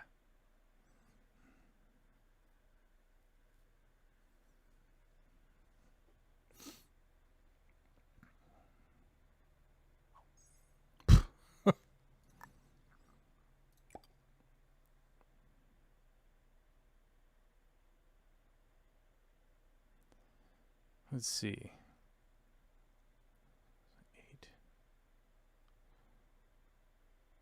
7, 4, 5. Might be enough. Let's see if we can't get the white kill here.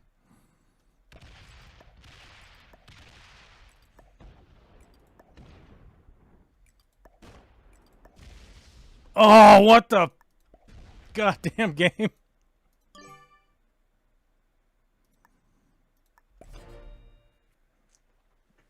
Well, Pink's going to get the white kill now. Unless white has a trade.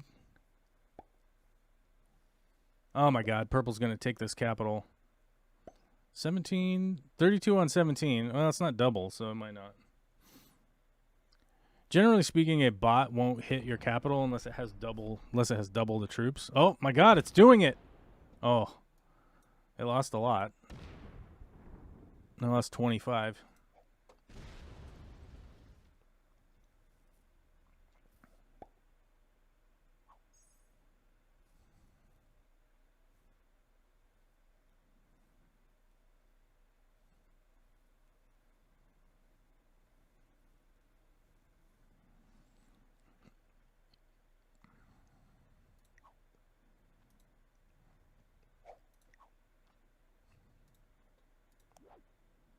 Oh my God, I don't have a trade again on 4. Fuck.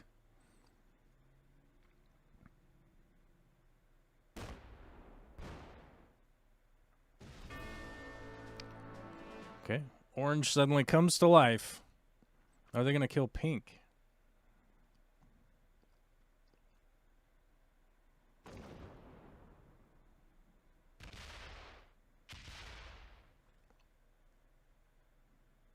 Yes, they are going to kill Pink. They're probably going to kill me pretty quickly because they have a lot of troops.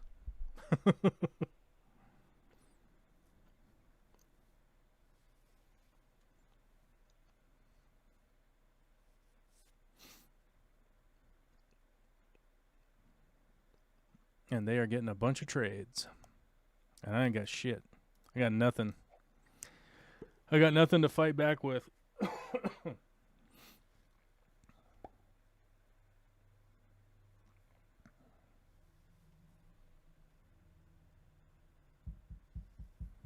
He doesn't know what I have on capital,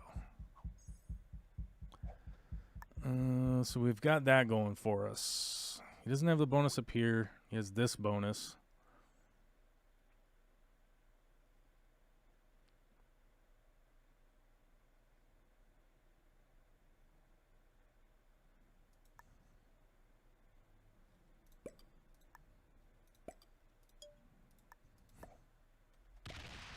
Let me hit that one.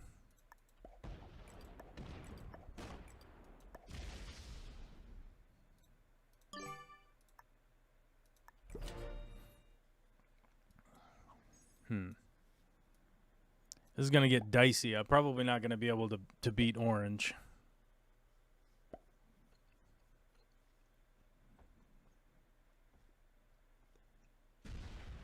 Like, orange has probably 300 troops to my 98, which is not good. But I've got this extra. I've got this 4 back here, so he might go attack a bunch of stuff and not see this 4 back here.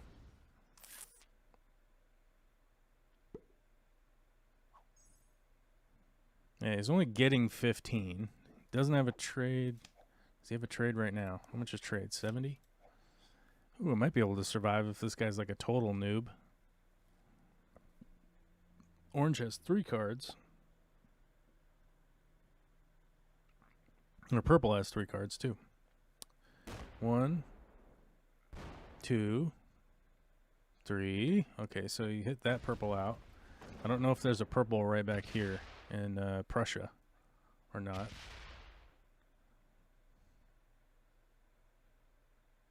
The cards are because you're holding a specific territory, correct? Oh, he's hitting my capital. He's coming in hot. Oh, he lost 54. Okay, okay. He's breaking all of my bonuses. Oh no, my bonuses.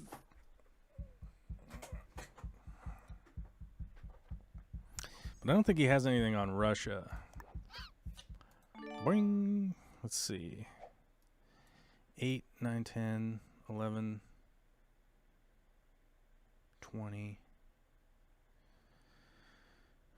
90.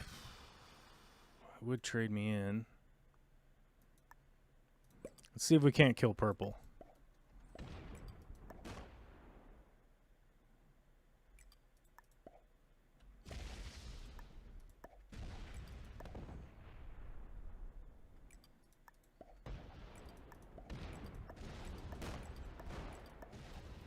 That's right. There's a purple back up there.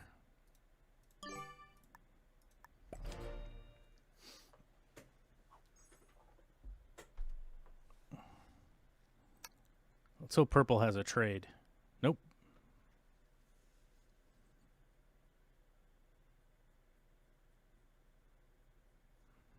Yeah, I needed to go up. There's obviously a purple up in Prussia. Oh my god, it went through there.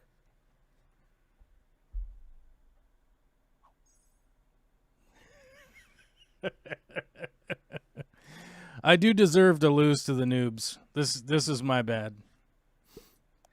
It's my bad to play this badly live. He's going to kill purple, get 4 cards, another trade. Oh, fuck. I deserve to lose this match. I'm an idiot.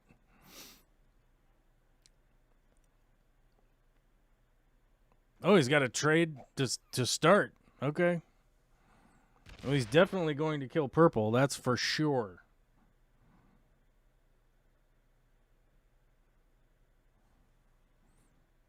Yeah, I don't even have a trade to do anything. He can come down and card block me. He can card block me really easily. Oh my god, he didn't kill purple. What?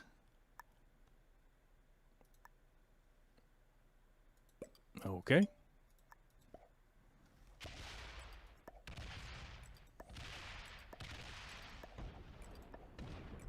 Oh my god. Got him. Oh, he would deserve to lose now.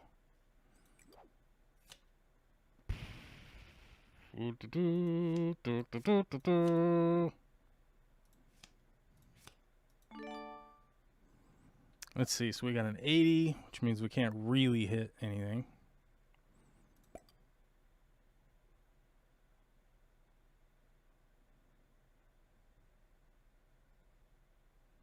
He doesn't really have... Okay, well, I guess we'll be doing this. This is the only bonus that he has. Alyssa, how many different types of plecos do you have in your room? How many plecos does she have now? 1 billion. I don't know how many types. Billion. How many types does she have now? I don't know. Last time I checked, it was 1 billion. That's a lot. Indeed.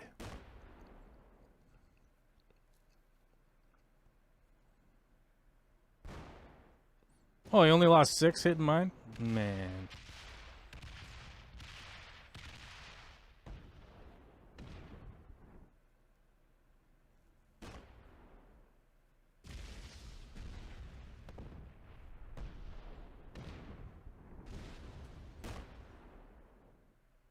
Yeah, he didn't do anything about this down here.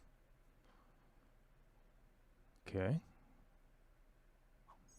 Which capital did he leave open? He left one of them open.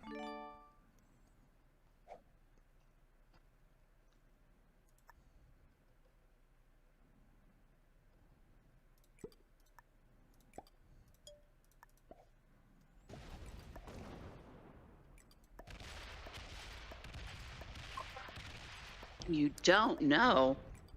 Well, that's scary. And the sign of someone who works in a fish store.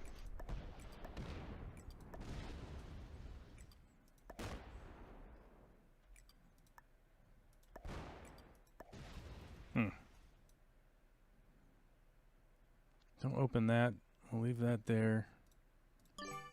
Take our 4, put a 50 up here. All right.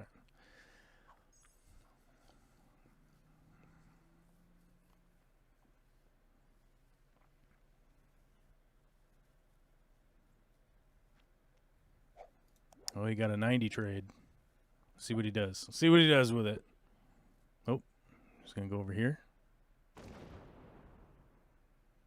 Okay.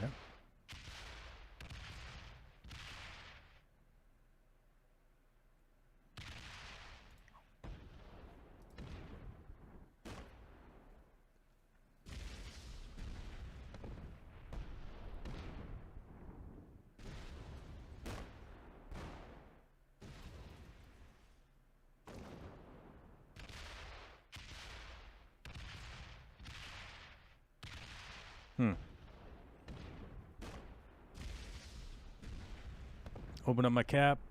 Yeah, thank you. Which capital did it go back to? We may never know.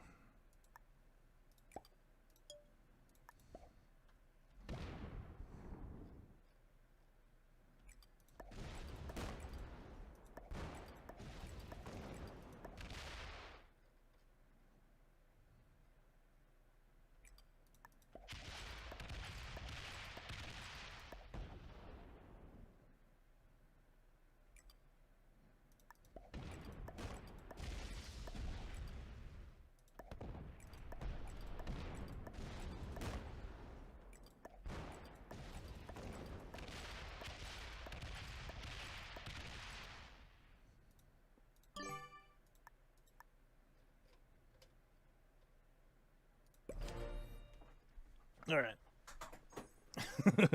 Oh, Alyssa, you're making Alyssa make a list. She's got to make a list to check it twice. So far, this guy's not bad. He's definitely not bad. He's probably fairly good.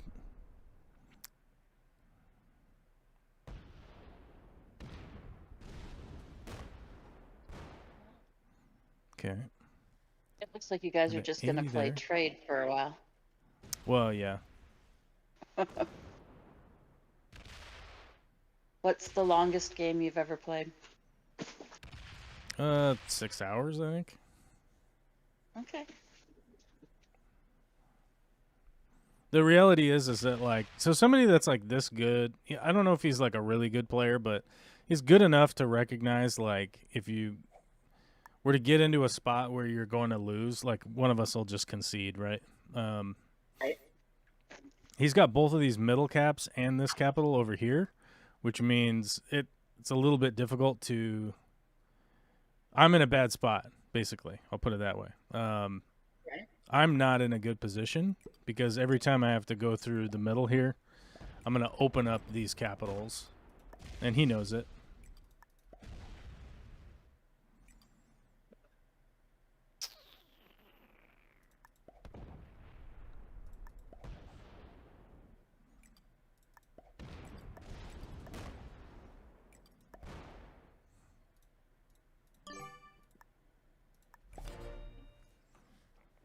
But the problem is that, so he's got this capital and these two middle capitals, and he's not doing anything to like segment off any areas. Like, I can still get cards.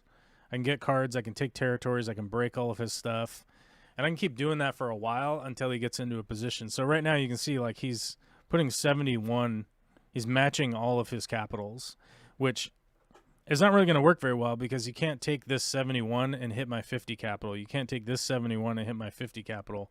This 71 over here can come up, but it can't hit a 47 or a 48, right? So ultimately what he would probably need to do is take troops off of this capital and block me from getting cards over here. Because the trades, like right now, the trades are at 95 troops. So every time you trade in 3 cards right now, I'm going to get an extra 95 troops, which is more than either of us are generating from bonuses. Like, I'm only getting 20 per round via territory bonuses. But the getting cards is like way more valuable right now than the territories, right? Because I'm going to get, there we go, 95 extra troops. So, like this capital I can put up to 74. This one I can put up to 60, and then I can put stacks around to just keep breaking all of his stuff. Hard to explain like while I'm doing it, but here we go. 28 species. Jeez, Alyssa. She gone crazy.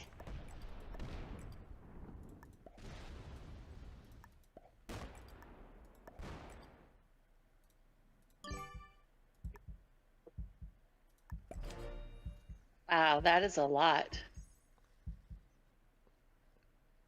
And now I have to go and look up what all the different L numbers are.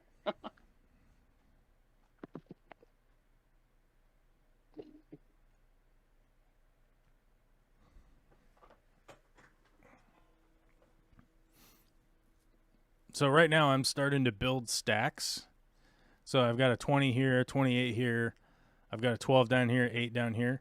So what I'm doing right now is I'm building stacks so that as he goes around, he won't be able to eventually attack anything, right? See how he comes over here and he only has a 4? He can't hit this 28. Now that once he leaves this with only a 1 on it, if there's 30 here and he's only getting 20 troops per turn, okay, he won't be able to hit that or get a card, right? Right. So that's kind of the thing. Like right now I'm building up troops around him so that he won't be able to take cards from anywhere. All right. Do that up there. This down here. And he's on 4 cards, so that means that he's probably going to trade next turn. Then You get a huge amount of troops. yeah, he'll get another 100 troops. So if I leave a 6 there, now he won't really have expected this 12 to come up, so there's a 17 here now. Because eventually I'll get stacks built up around all of his capitals. So there's only a 1. See how over here on Madrid, he's got a 1? So he can only put troops onto the 1 and then attack adjoining territories, right? And so I'd noticed that part. yeah, and so eventually if he's only got like 1s around him, around his capitals, and I've got stacks on the outside of them, he won't be able to attack out and get a card, right? Okay. So it's called card blocking because you're blocking them from getting a card. So right now he's focusing on like taking out my stacks and trying to take away my territory bonuses. He's going to use this 74 to go run through all this stuff, but I've got a trade to follow it up. So he's only got 1 card. After this turn, he'll have 2 cards. And he didn't even make all of the attacks that he wanted to. Kitten. So now his stack that is off over here, Uh-huh. I'm going to smash it and get rid of it. Because I have the attacker's advantage on territories that they're not a capital. Okay. 13, I'm going to do a 20 here. So this stack right here that he's got off of his capital, I'm going to eliminate it. Like so. Okay. I'm going to leave 10 behind. Then I'm going to also put that there. And the troops that you take over, do you keep those or do they just cease to be? You kill them. All right. Oh, see, he left a 16 back there. He's trying to be sneaky. Trying to be sneaky Pete. So he is getting 24. He is getting 24 right now, so I'm going to have to keep knocking him down and keep hitting anything that's off capital. And eventually I'll be able to take this Russia bonus. And generally be out generating him. See, right now he's taking all of his troops to hit my 20. And I got a bad roll on it. He only lost 10 troops hitting my 20. He's going to go through and break all my bonuses, but it is what it is. See, notice how he didn't open up my capital. He didn't hit adjoining my capital. Right. Which is smart because, like, once my capital's open, I can pull troops off of my capital to attack adjoining territories. All right.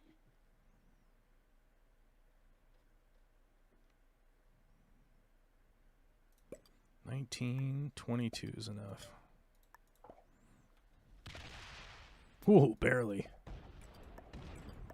So,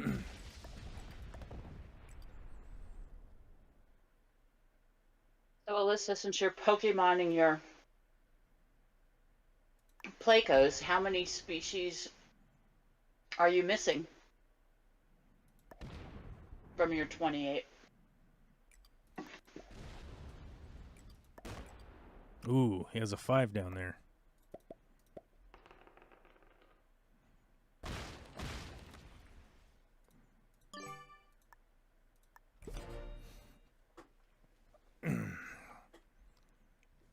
So hopefully he doesn't have a trade right now. He does. Shit. He might hit that capital. He might not. Let's see what he does. Oh, I have a trade to follow up.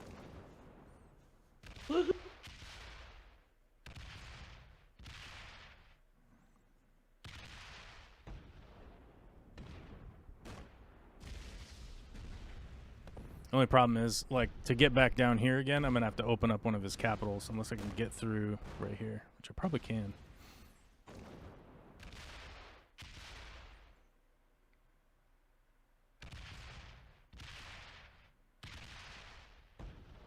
Oh, you need a bigger fish room.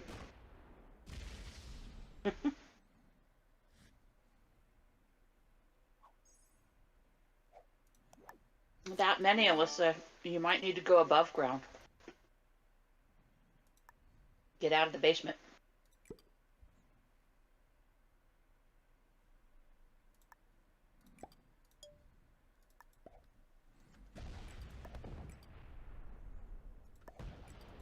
Don't stop now. Spain can be yours.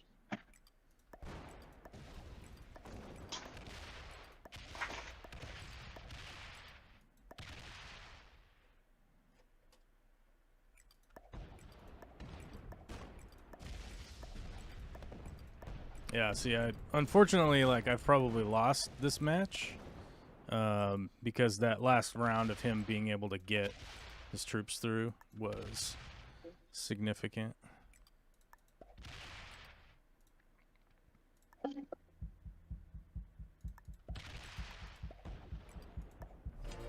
All right. See what he does. Just tunnel down. See, the problem is that, like, I had to open up Benghazi so Greece can get out, so that capital can get out.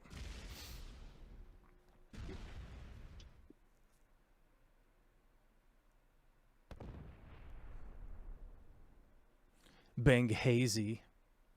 Although he's not going to break Russia. Okay.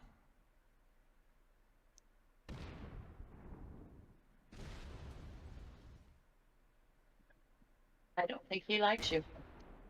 What's that? Well, he's trying to win, so, I mean, that's good. I was teasing. Oh. I mean, he might not like me. I don't know.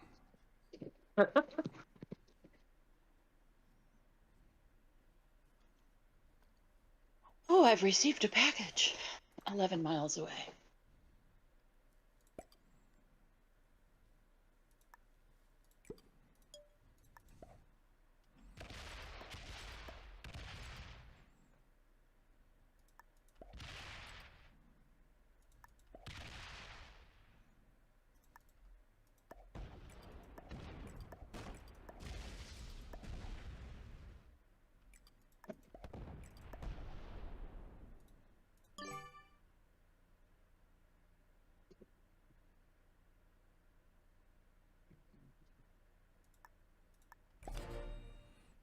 I don't know. Yeah. Chances are I'm gonna lose this, but we'll see. Because right now it's gonna come down to like who gets a trade on 3. I think because I might be able to. If I get a trade on 3, I should probably be able to set up a car block on him. Yeah. There we go.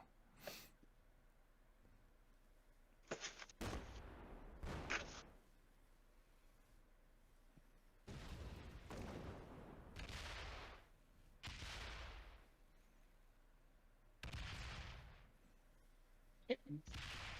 You're silly. Oh, you're blown up, dog. Oh no, no. I'm laughing at cats and figuring that somebody's saying something in Discord.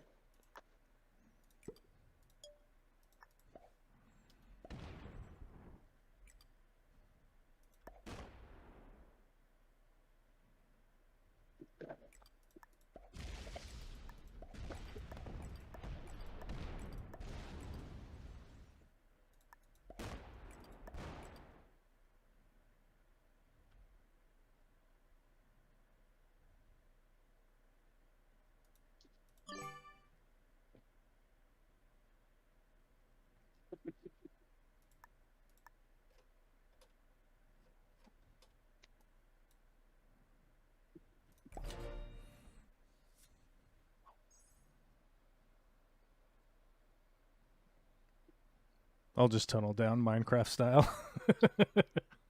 You go down from the basement. Oh, This is my nether aquarium. Is the Minecraft server still functional? as far as I know, yeah, I think Matt runs it.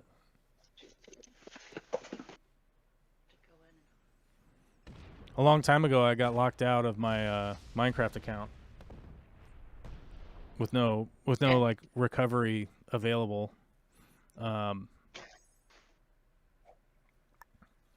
I just couldn't log back in. So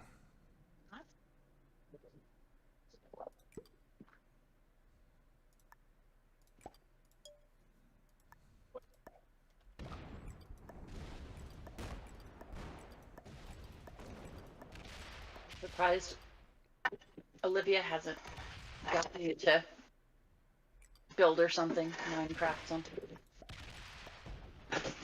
she has only seen Minecraft. She's never played it. So You guys limit screen time, I'm assuming. yeah, Good job. yeah. I mean, she supposedly gets 2 hours a day. That's the objective. She is pretty obsessed with wanting to watch cartoons and stuff, though, for sure. Yeah. But it's also the big bribery in the morning is like, if you get dressed, if you eat your breakfast, like you'll be able to watch cartoons for a while, which is working pretty well, honestly. The cartoon bribery is helping, you know.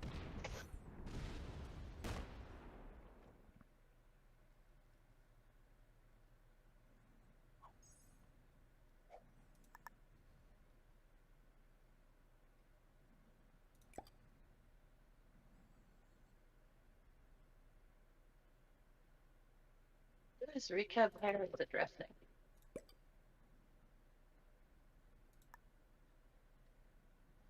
Talking about you? What's that? Oh, I'm trying to figure out if recap is addressing you and that you haven't been on for a long while.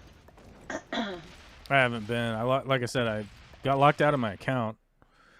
I got locked out of the my Minecraft account, I'm thinking. yeah, I got locked out of my Minecraft account, and Right. No, yeah. That sucks. yeah, I mean, I don't know, like Lego. the recovery thing just like wasn't working, and then I just kind of got frustrated with it and was like, well, all right, I guess this is how it's going to be. And then I got busy with other projects and stuff, and then I started playing Risk, however many months later. So I haven't been on there in a long time, but it's kind of one of those things where you go like, well, I don't know how much streaming I can do because like I haven't like functionally proven that like I could be a streamer, right? Like I don't generate enough income from streaming to be like, yeah, I should be a streamer. Like, look, there's a lot of demand for me to stream 10 Right. hours a day or whatever. So it's kind of one of those things. Like, would I mind streaming? You know, like for 8 hours a day, 5 days a week or whatever. Like, I probably wouldn't mind it. I wouldn't mind doing that if I could. If I had like, Make it worth the time. check out, here's the income. Here's Right. the reason for doing it. Um, that would be great. But I've yet to be able to prove that that's like viable for me specifically.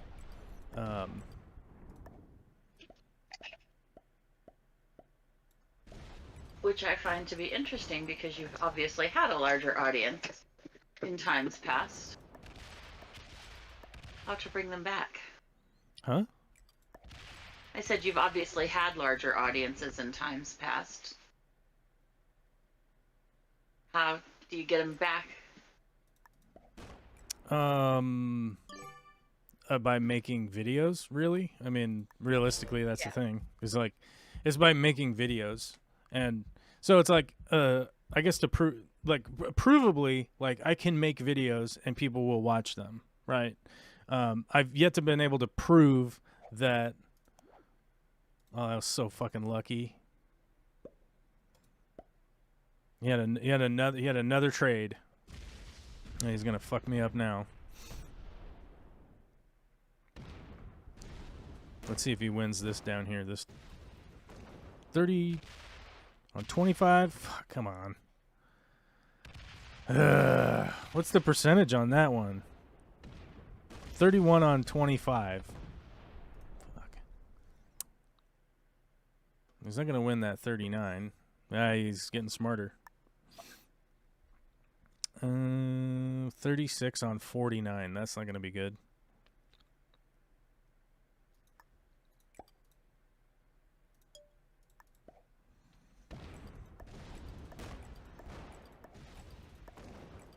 Me too, Alyssa.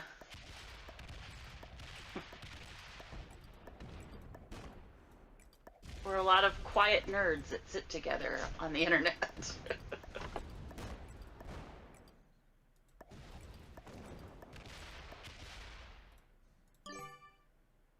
Oh, Oh shit! This doesn't connect. Damn it. Fuck. All right, I guess I'll do that.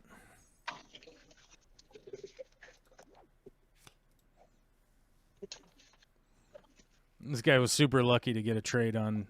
He got a trade on 3, and he was able to smash all of my off-cap troops. right. But I don't know. He seems to be flagging now. I'm not sure.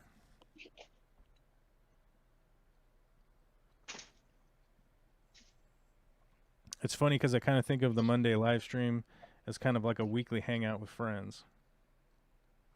Yeah, I mean, I know a lot of people think that way. Well, I guess to go back to what we were talking about, I haven't been able to prove that just live streaming is enough for me to generate income to do it full time. I Right. do know that like I can make like if I make a ton of videos and a ton of content and I'm able to get enough advertising on said content that and like with collaborations and things like that, then I could get enough revenue if I'm able to like make enough content. That's the key. The key is like, can I make enough content in a timely fashion that I can get it out there, basically. Right. Then that I can prove. I can prove that as a viable means of like producing income, basically. But I've never proven that streaming is a real viable one, right? So Right. Um, that's the thing. It's like, would I like to be able to stream like 8 hours a day, and that be my job? If I could prove that that was the income, I would definitely do that, right?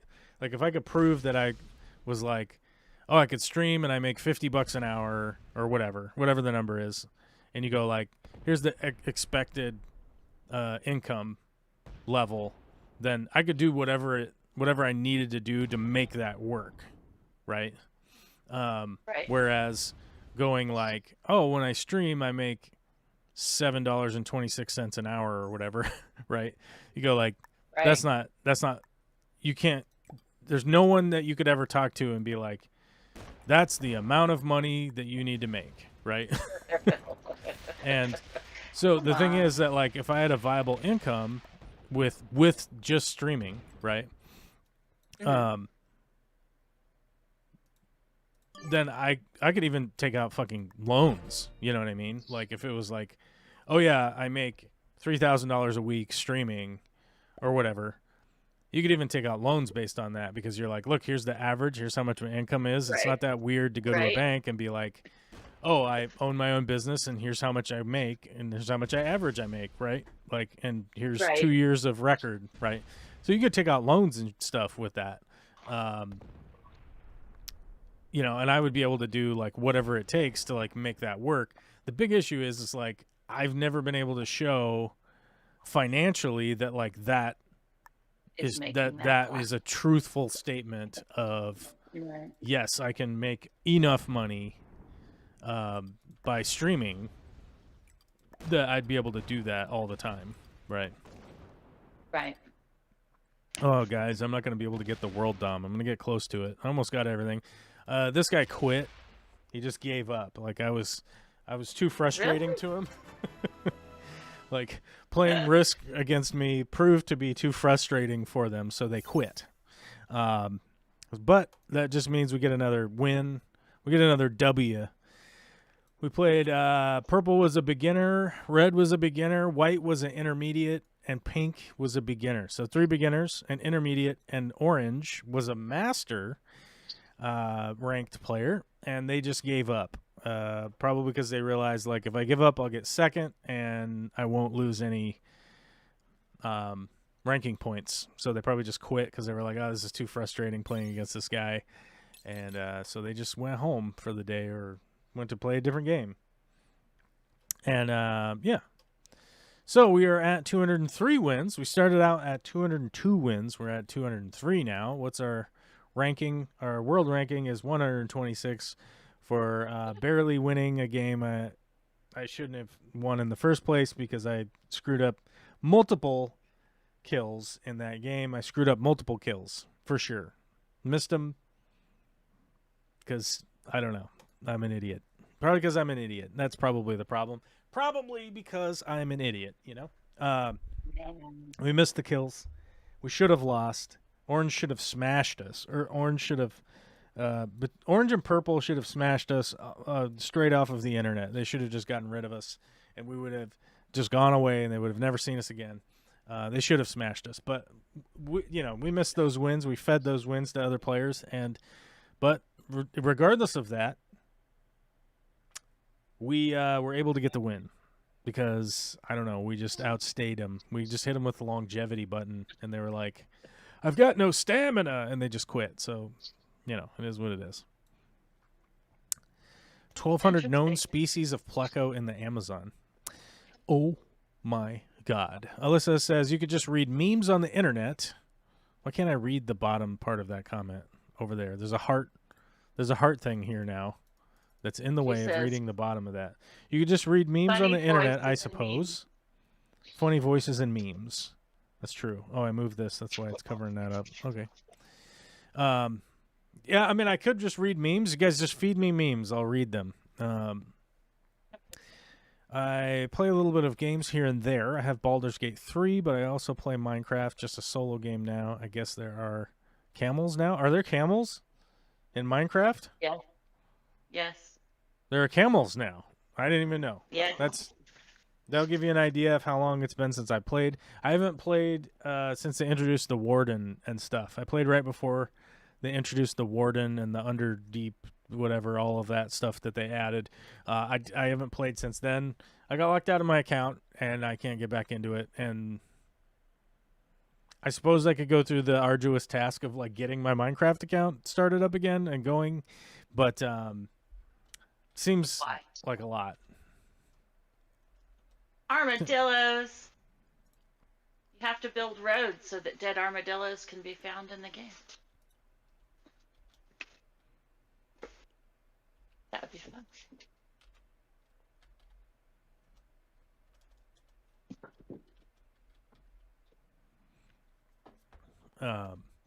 So yeah, I just it's the thing. It's like I do like playing Minecraft. It's quite fun. I never proved myself to be a Minecraft streamer really, and I honestly, for a lot of those guys, and especially the guys that I've talked to about it, they're like, yeah, you probably got to get like, at least 1,000 streams under your belt before you're really gonna get some traction or whatever, and you kind of go like, so if I stream every day for 3 years.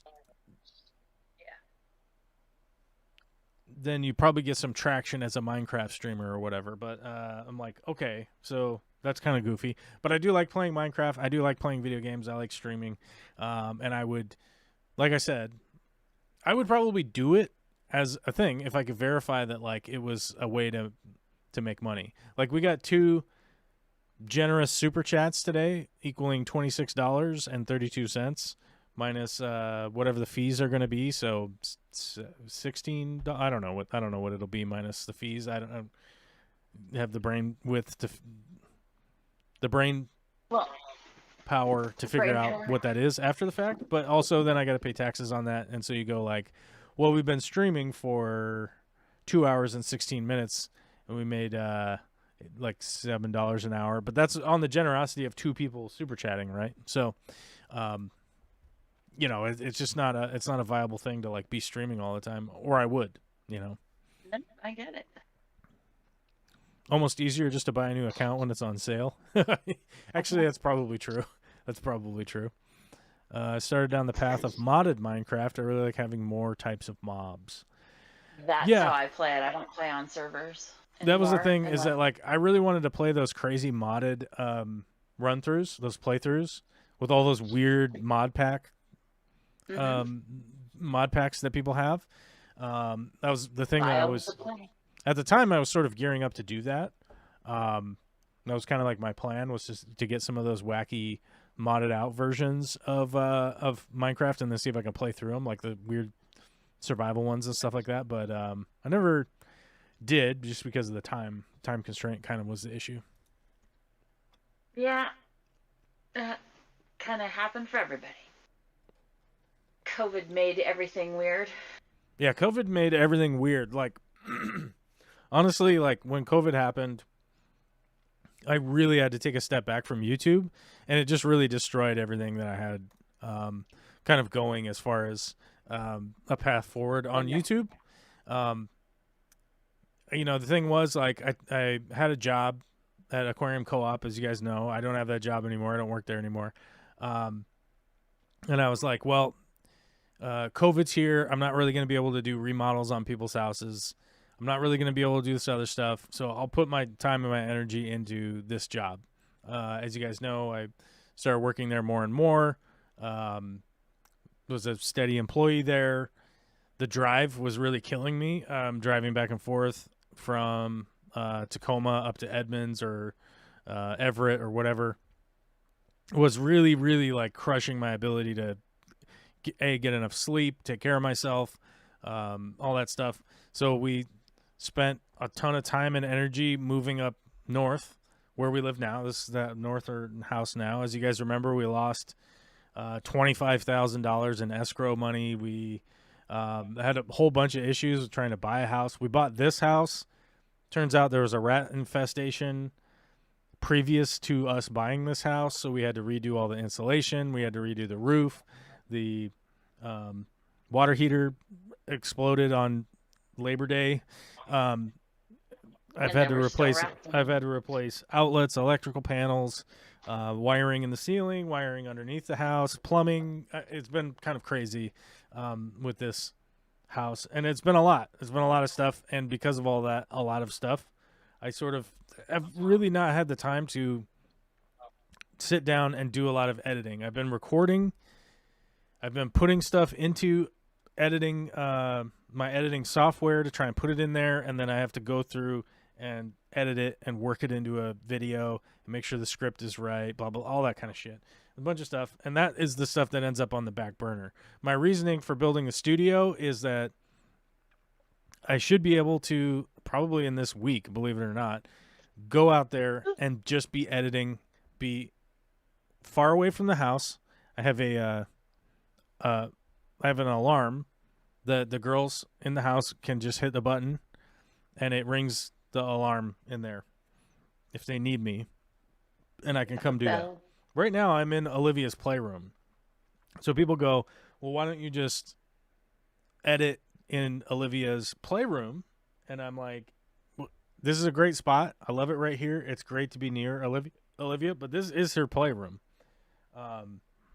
It's a big room. This used to be a garage, actually, is what this room used to be. It used to be a single car garage. And so it's a big room. So if she's over there playing, she's not really bothering me. But I can't edit while somebody's screaming or playing or jumping around or playing Barbie music or all of the crazy copywritten sounds that come out of her toys. Right?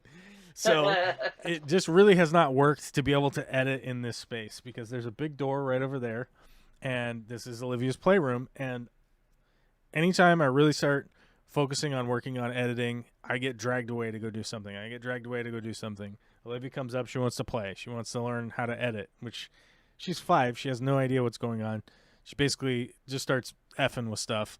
And it's just the reality. Like, it just has not worked out that great with this setup. I'm happy to say, I think you guys will be intrigued by the desk build and all that stuff that I've got done in the new studio. I decided over the weekend, once I got the computer rebuild done, which hats off, the RAM works great. After much voltage changes and having to make some changes, it's working, which is fine. But it was a very added benefit. Thank you, Rebecca. Very much appreciate it. If you guys don't know, Rebecca ordered the wrong type of RAM, and she was unable to use it in her computer, and they don't let you send it back. So she actually donated it to moi, yours truly, this guy right here, if I could use it. And it turns out I could use it. It does fit my old motherboard, so works out great. And the upgrade path looks like it makes more sense now. Anyhow, when I got done with that, I realized that like there were going to be a bunch of visible cables. So I'd done all this stuff to build this desk, to put the monitor mounts on the walls, all this stuff, and then there were going to be all these visible cables going down, and I was going to drill holes, with the little rubber grommet on it so that the wires would go straight down, go down through the desk. And I said, I don't think that that's acceptable realistically with the amount of work that I've put into this. So I started marking out on the walls and started cutting holes into the drywall. Oh, no. To make a giant mess. And so I've since then I've extended the outlets up. So outlets will be right behind the monitors. I'll be able to plug in the monitors. You won't even know that they're plugged in. You won't be able to see them. And then I've run what's called Smurf tube that goes down through the wall. Run the wires through the wall down to the bottom so that you won't see any of the I was going to say HDMI, but they're DisplayPort cables. You're not going to be able to see any of that. Cabling and stuff will all be down through the wall. You won't see it. And I think ultimately, long term, much better to do that now, get it done, and just be happy with that it's done in the future. Fair enough. But it's a little bit added work. But needless to say, it's almost done. I'm just waiting on the little brush covers. You know those little brush covers that go where you have like an outlet hole in the wall. Hold on, let me find it. I'm like trying to describe it. Let me see. Yeah. Orders. You have the whole Google at your fingertips. I know. I got the whole freaking internet just I got it deep right here. The internet, it's deep right here. What happened? I got my coffee. My coffee's in the way. Hello? Oh, Sounded like somebody said hello. These guys, these little brush cover guys. Boomski. Brackets are not included. It changed images. There we go. Here.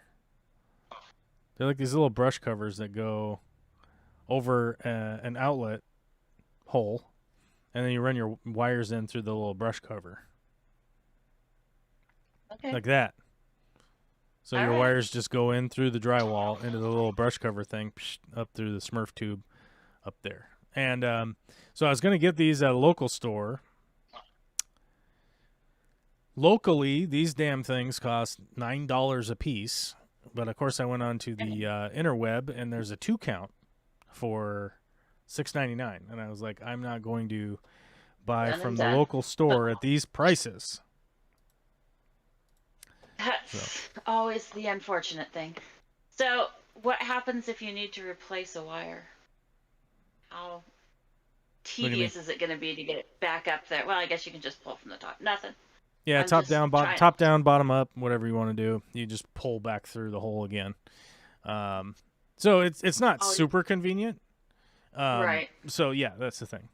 Thor Wright says, "Will you be getting back into aquarium content?" Yes, actually, that is the 100% the goal. I've got 2 of the tanks set up. I've been shooting the plumbing videos and stuff like that. They've got some water in them or whatever. I don't want to spoil the what's in them or whatnot. I did talk about them on stream a while ago, what I'm going to be putting in there. I unfortunately have not been able to get all of the plants that I wanted from one place yet. So I've been working on where I'm going to source the plants and stuff, and then they'll get planted. But they do have some water and substrate and things like that in them at this moment. And I wanted to reshoot some of the plumbing video stuff that I was unhappy with, mainly because I didn't do a great job of sort of explaining exactly what was happening / didn't get some of the shots. And I broke the camera that I was using to shoot that. And the camera has been at the repair shop. The repair shop owned by I had to send it back to the manufacturer to get them to fix it. There we go. That's a better way to explain what happened. And it's supposed to be back tomorrow, so I should be able to shoot the rest of that stuff very, very soon and start to get some of that stuff done. My goal is to be able to release like 2 hours of videos in a very short block of time, so that people that do want to come back to the channel, they're able to like invest some time in catching up on everything that has happened, and have it be like cohesive so that people can actually watch it and go like, oh, your spouse had cancer. That was one of the issues. Oh, that's what happened with this house. Oh, that's what happened with this. That's what happened with that. And like I said, it's been very difficult to try and edit all of this stuff with the kid, and the way that I got everything set up, it's just not working great. And the schedule is not working great. And so I'm very optimistic in the next short little bit of time here, things will be getting going. That's exciting. Always found a lot of information in a format I can learn from your videos. Yeah, I mean, that's the thing. I appreciate it. And yeah, that's the whole point, to get back into that. Obviously, I'm not a singular directed person, so I do have a lot of other interests that I do want to make videos about. One of them is like playing Risk. People are like, oh, well, what are you doing playing Risk? And it's like, well, I'm sort of banking a bunch of episodes, and then I'll be able to put those up on a different channel so that it's not littered on here, just confusing the shit out of people, right? But I honestly feel like, hiking videos and stuff I've been working on and things like that, I think those do tie in because, I think if you're somebody who's involved in wanting to aquascape and work on your aquariums and stuff, you're probably somebody that's interested in the nature side of things. And a lot of people I've noticed over the years don't or actually a lot of people I've noticed over the years have those two things that they're interested in, right? Like if you're interested in freshwater aquariums, you're probably interested in forestry or stream conservation or spawning grounds or that all that kind of stuff. I think all that stuff probably all goes hand in hand. So I think a lot of that will be included in the stuff that I'm trying to get done.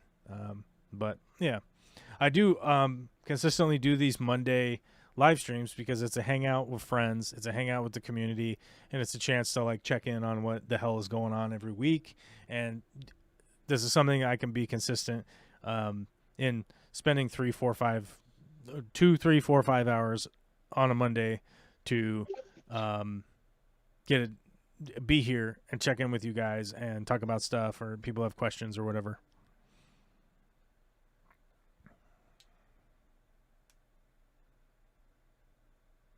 Cool.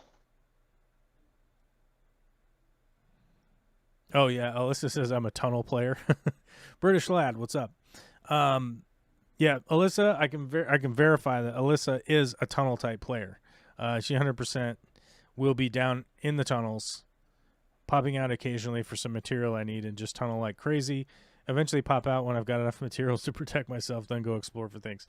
I guarantee that is exactly how Alyssa plays, and I don't think that that's bad. I think it's good, actually.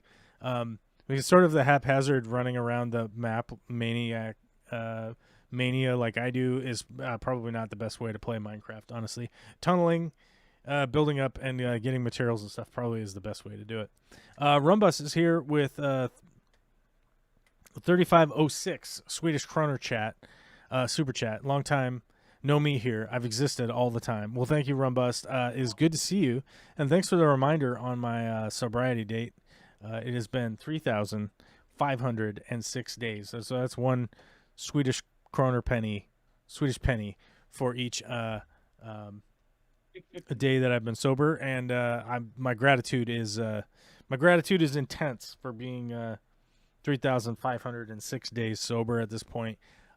It is a fundamentally great part of my life is being a sober character on what is this, Minecraft Earth? Isn't that what this is, right? Yeah. Thank God we're not all square. The life gameplay I'm on, it's great to play a sober character, is what I'm saying, you know? Yes. The Alex Caves mod has primal caves that have dinosaurs. I'm just starting to colonize my first one. Okay, dinosaurs in Minecraft sounds good. That sounds like fun to me. That's way more entertaining. So one of the things that I never really enjoyed that much about Minecraft is the lack of escalating. So the two things: the lack of escalating mobs. The lack of escalating mobs. Does that make sense? Like the mobs don't get more and more difficult, and the lack of your character's experience growing. Right? Like everything that levels up your character is an external application. Right, so Steve or whatever the guy is called. What's the guy called? Minecraft Steve.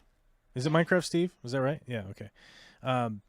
So Minecraft Steve never learns, never grows, never matures, never becomes like a more well-rounded, grown individual who learns skills and trades and stuff like that. Minecraft Steve is essentially just a useless meat vehicle that never really learns anything, and that to me seems. It's such a bummer, right? Because like there'd be so much more depth to the game. Like if you had the opportunity to, essentially level up Steve's base characteristics, right? As opposed to everything being an external application to like protect the, sort of meat uncooked egg that is Steve, right? So it's just a bummer to me. I don't know. I feel like you spend 500 hours like building up your character, but your character has never been built up. It's just like their armor is better. Right. They're still very squishy inside. Yeah. 3,506 Swedish ure. Am I saying it right? I don't know. Probably right. Yes, if the character actually leveled up, losing all your gear would not be that devastating. or it'd be so Right. devastating. Yeah, that's the thing. Like, um, the penalty of losing all of your gear is that like you essentially are starting back at zero, right? Because your character, no matter how much you've invested into your character, the character hasn't grown at all, right? Um, like certain games where let's say your character gets captured and you get put in jail and you lose all of your gear, but you're a level 56 paladin or something, right? Um, you still come out level 56 once you get out of jail. Like maybe you lost all of your gear, but your ability to use a stick is much more effective than it was when you were level 1. Um, and so like you've gained attributes to your character that are like inalienable unless you die completely or whatever, right? And so I find that more rewarding, and maybe that's just from having played games for a long time. But like, there's a parallel to like Super Mario, right? In 1984 or 1985 or whatever, when I got my Super Nintendo system, um, played Super Mario Brothers.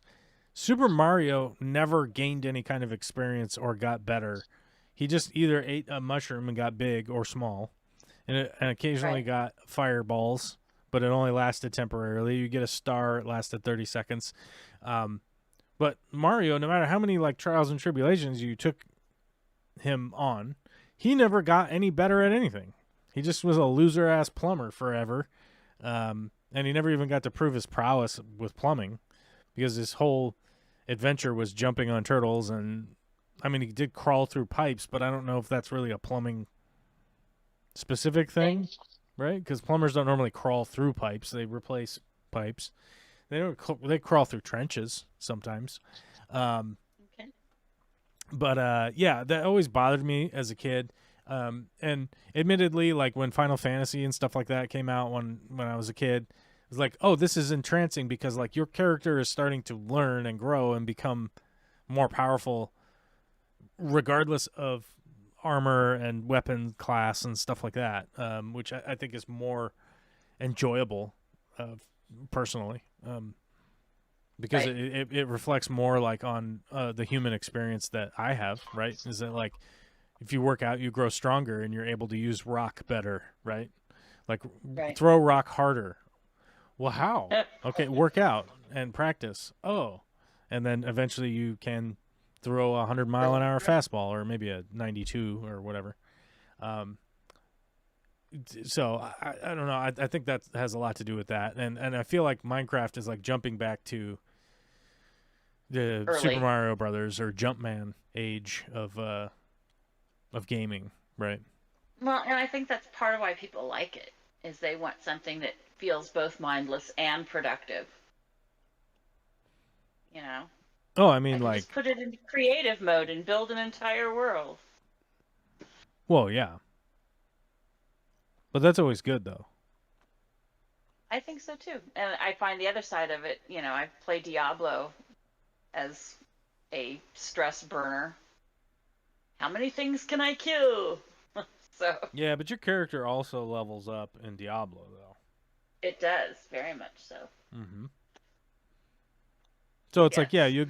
you get the Trident of the Deep or whatever, in Diablo, and when you're level 55, it's like it's way more effective than when you're level. You might not even be able to equip it when you're level 5, right? Yeah, You're like, you can't even not use even. this. It's too technologically advanced for your That's your barbarian puny brain. self. Yeah, you don't Back have to the enough village. dexterity. Sorry, you'll shoot your eye out, Jimmy or Timmy or whatever. Yeah, well, it wasn't Timmy, but it should have been. I do like finding villages and building compounds. I do like playing Minecraft. Yeah, it's fun. Building stuff is fun, and doing all the stuff in Minecraft is pretty fun. I just find it like I don't know. The long term, the rewards really drop off. It's like the first time you get a bunch of gold blocks and put them up on your um, castle as like an adornment or whatever. Um, Right. it's like, oh, cool. But then, getting blocks of gold after that is like, oh yeah, I guess I'm gonna go get some more gold So go to the Nether or whatever, and that just kind of wears out, I guess. But we were coming up on 2 o'clock, which is a good time to quit, because I got a couple hours of drywall work and wiring and whatnot, and we're gonna get that done, and it's gonna be cool, and people are gonna be excited about it, and hopefully those little brushy things, whatever those are Well, called, hide all your come showing up in the old mail, and I can put those in, and people will be We're like, not "Oh, going to oh my see you god!" next Monday, I'm assuming, since it's the Next holiday.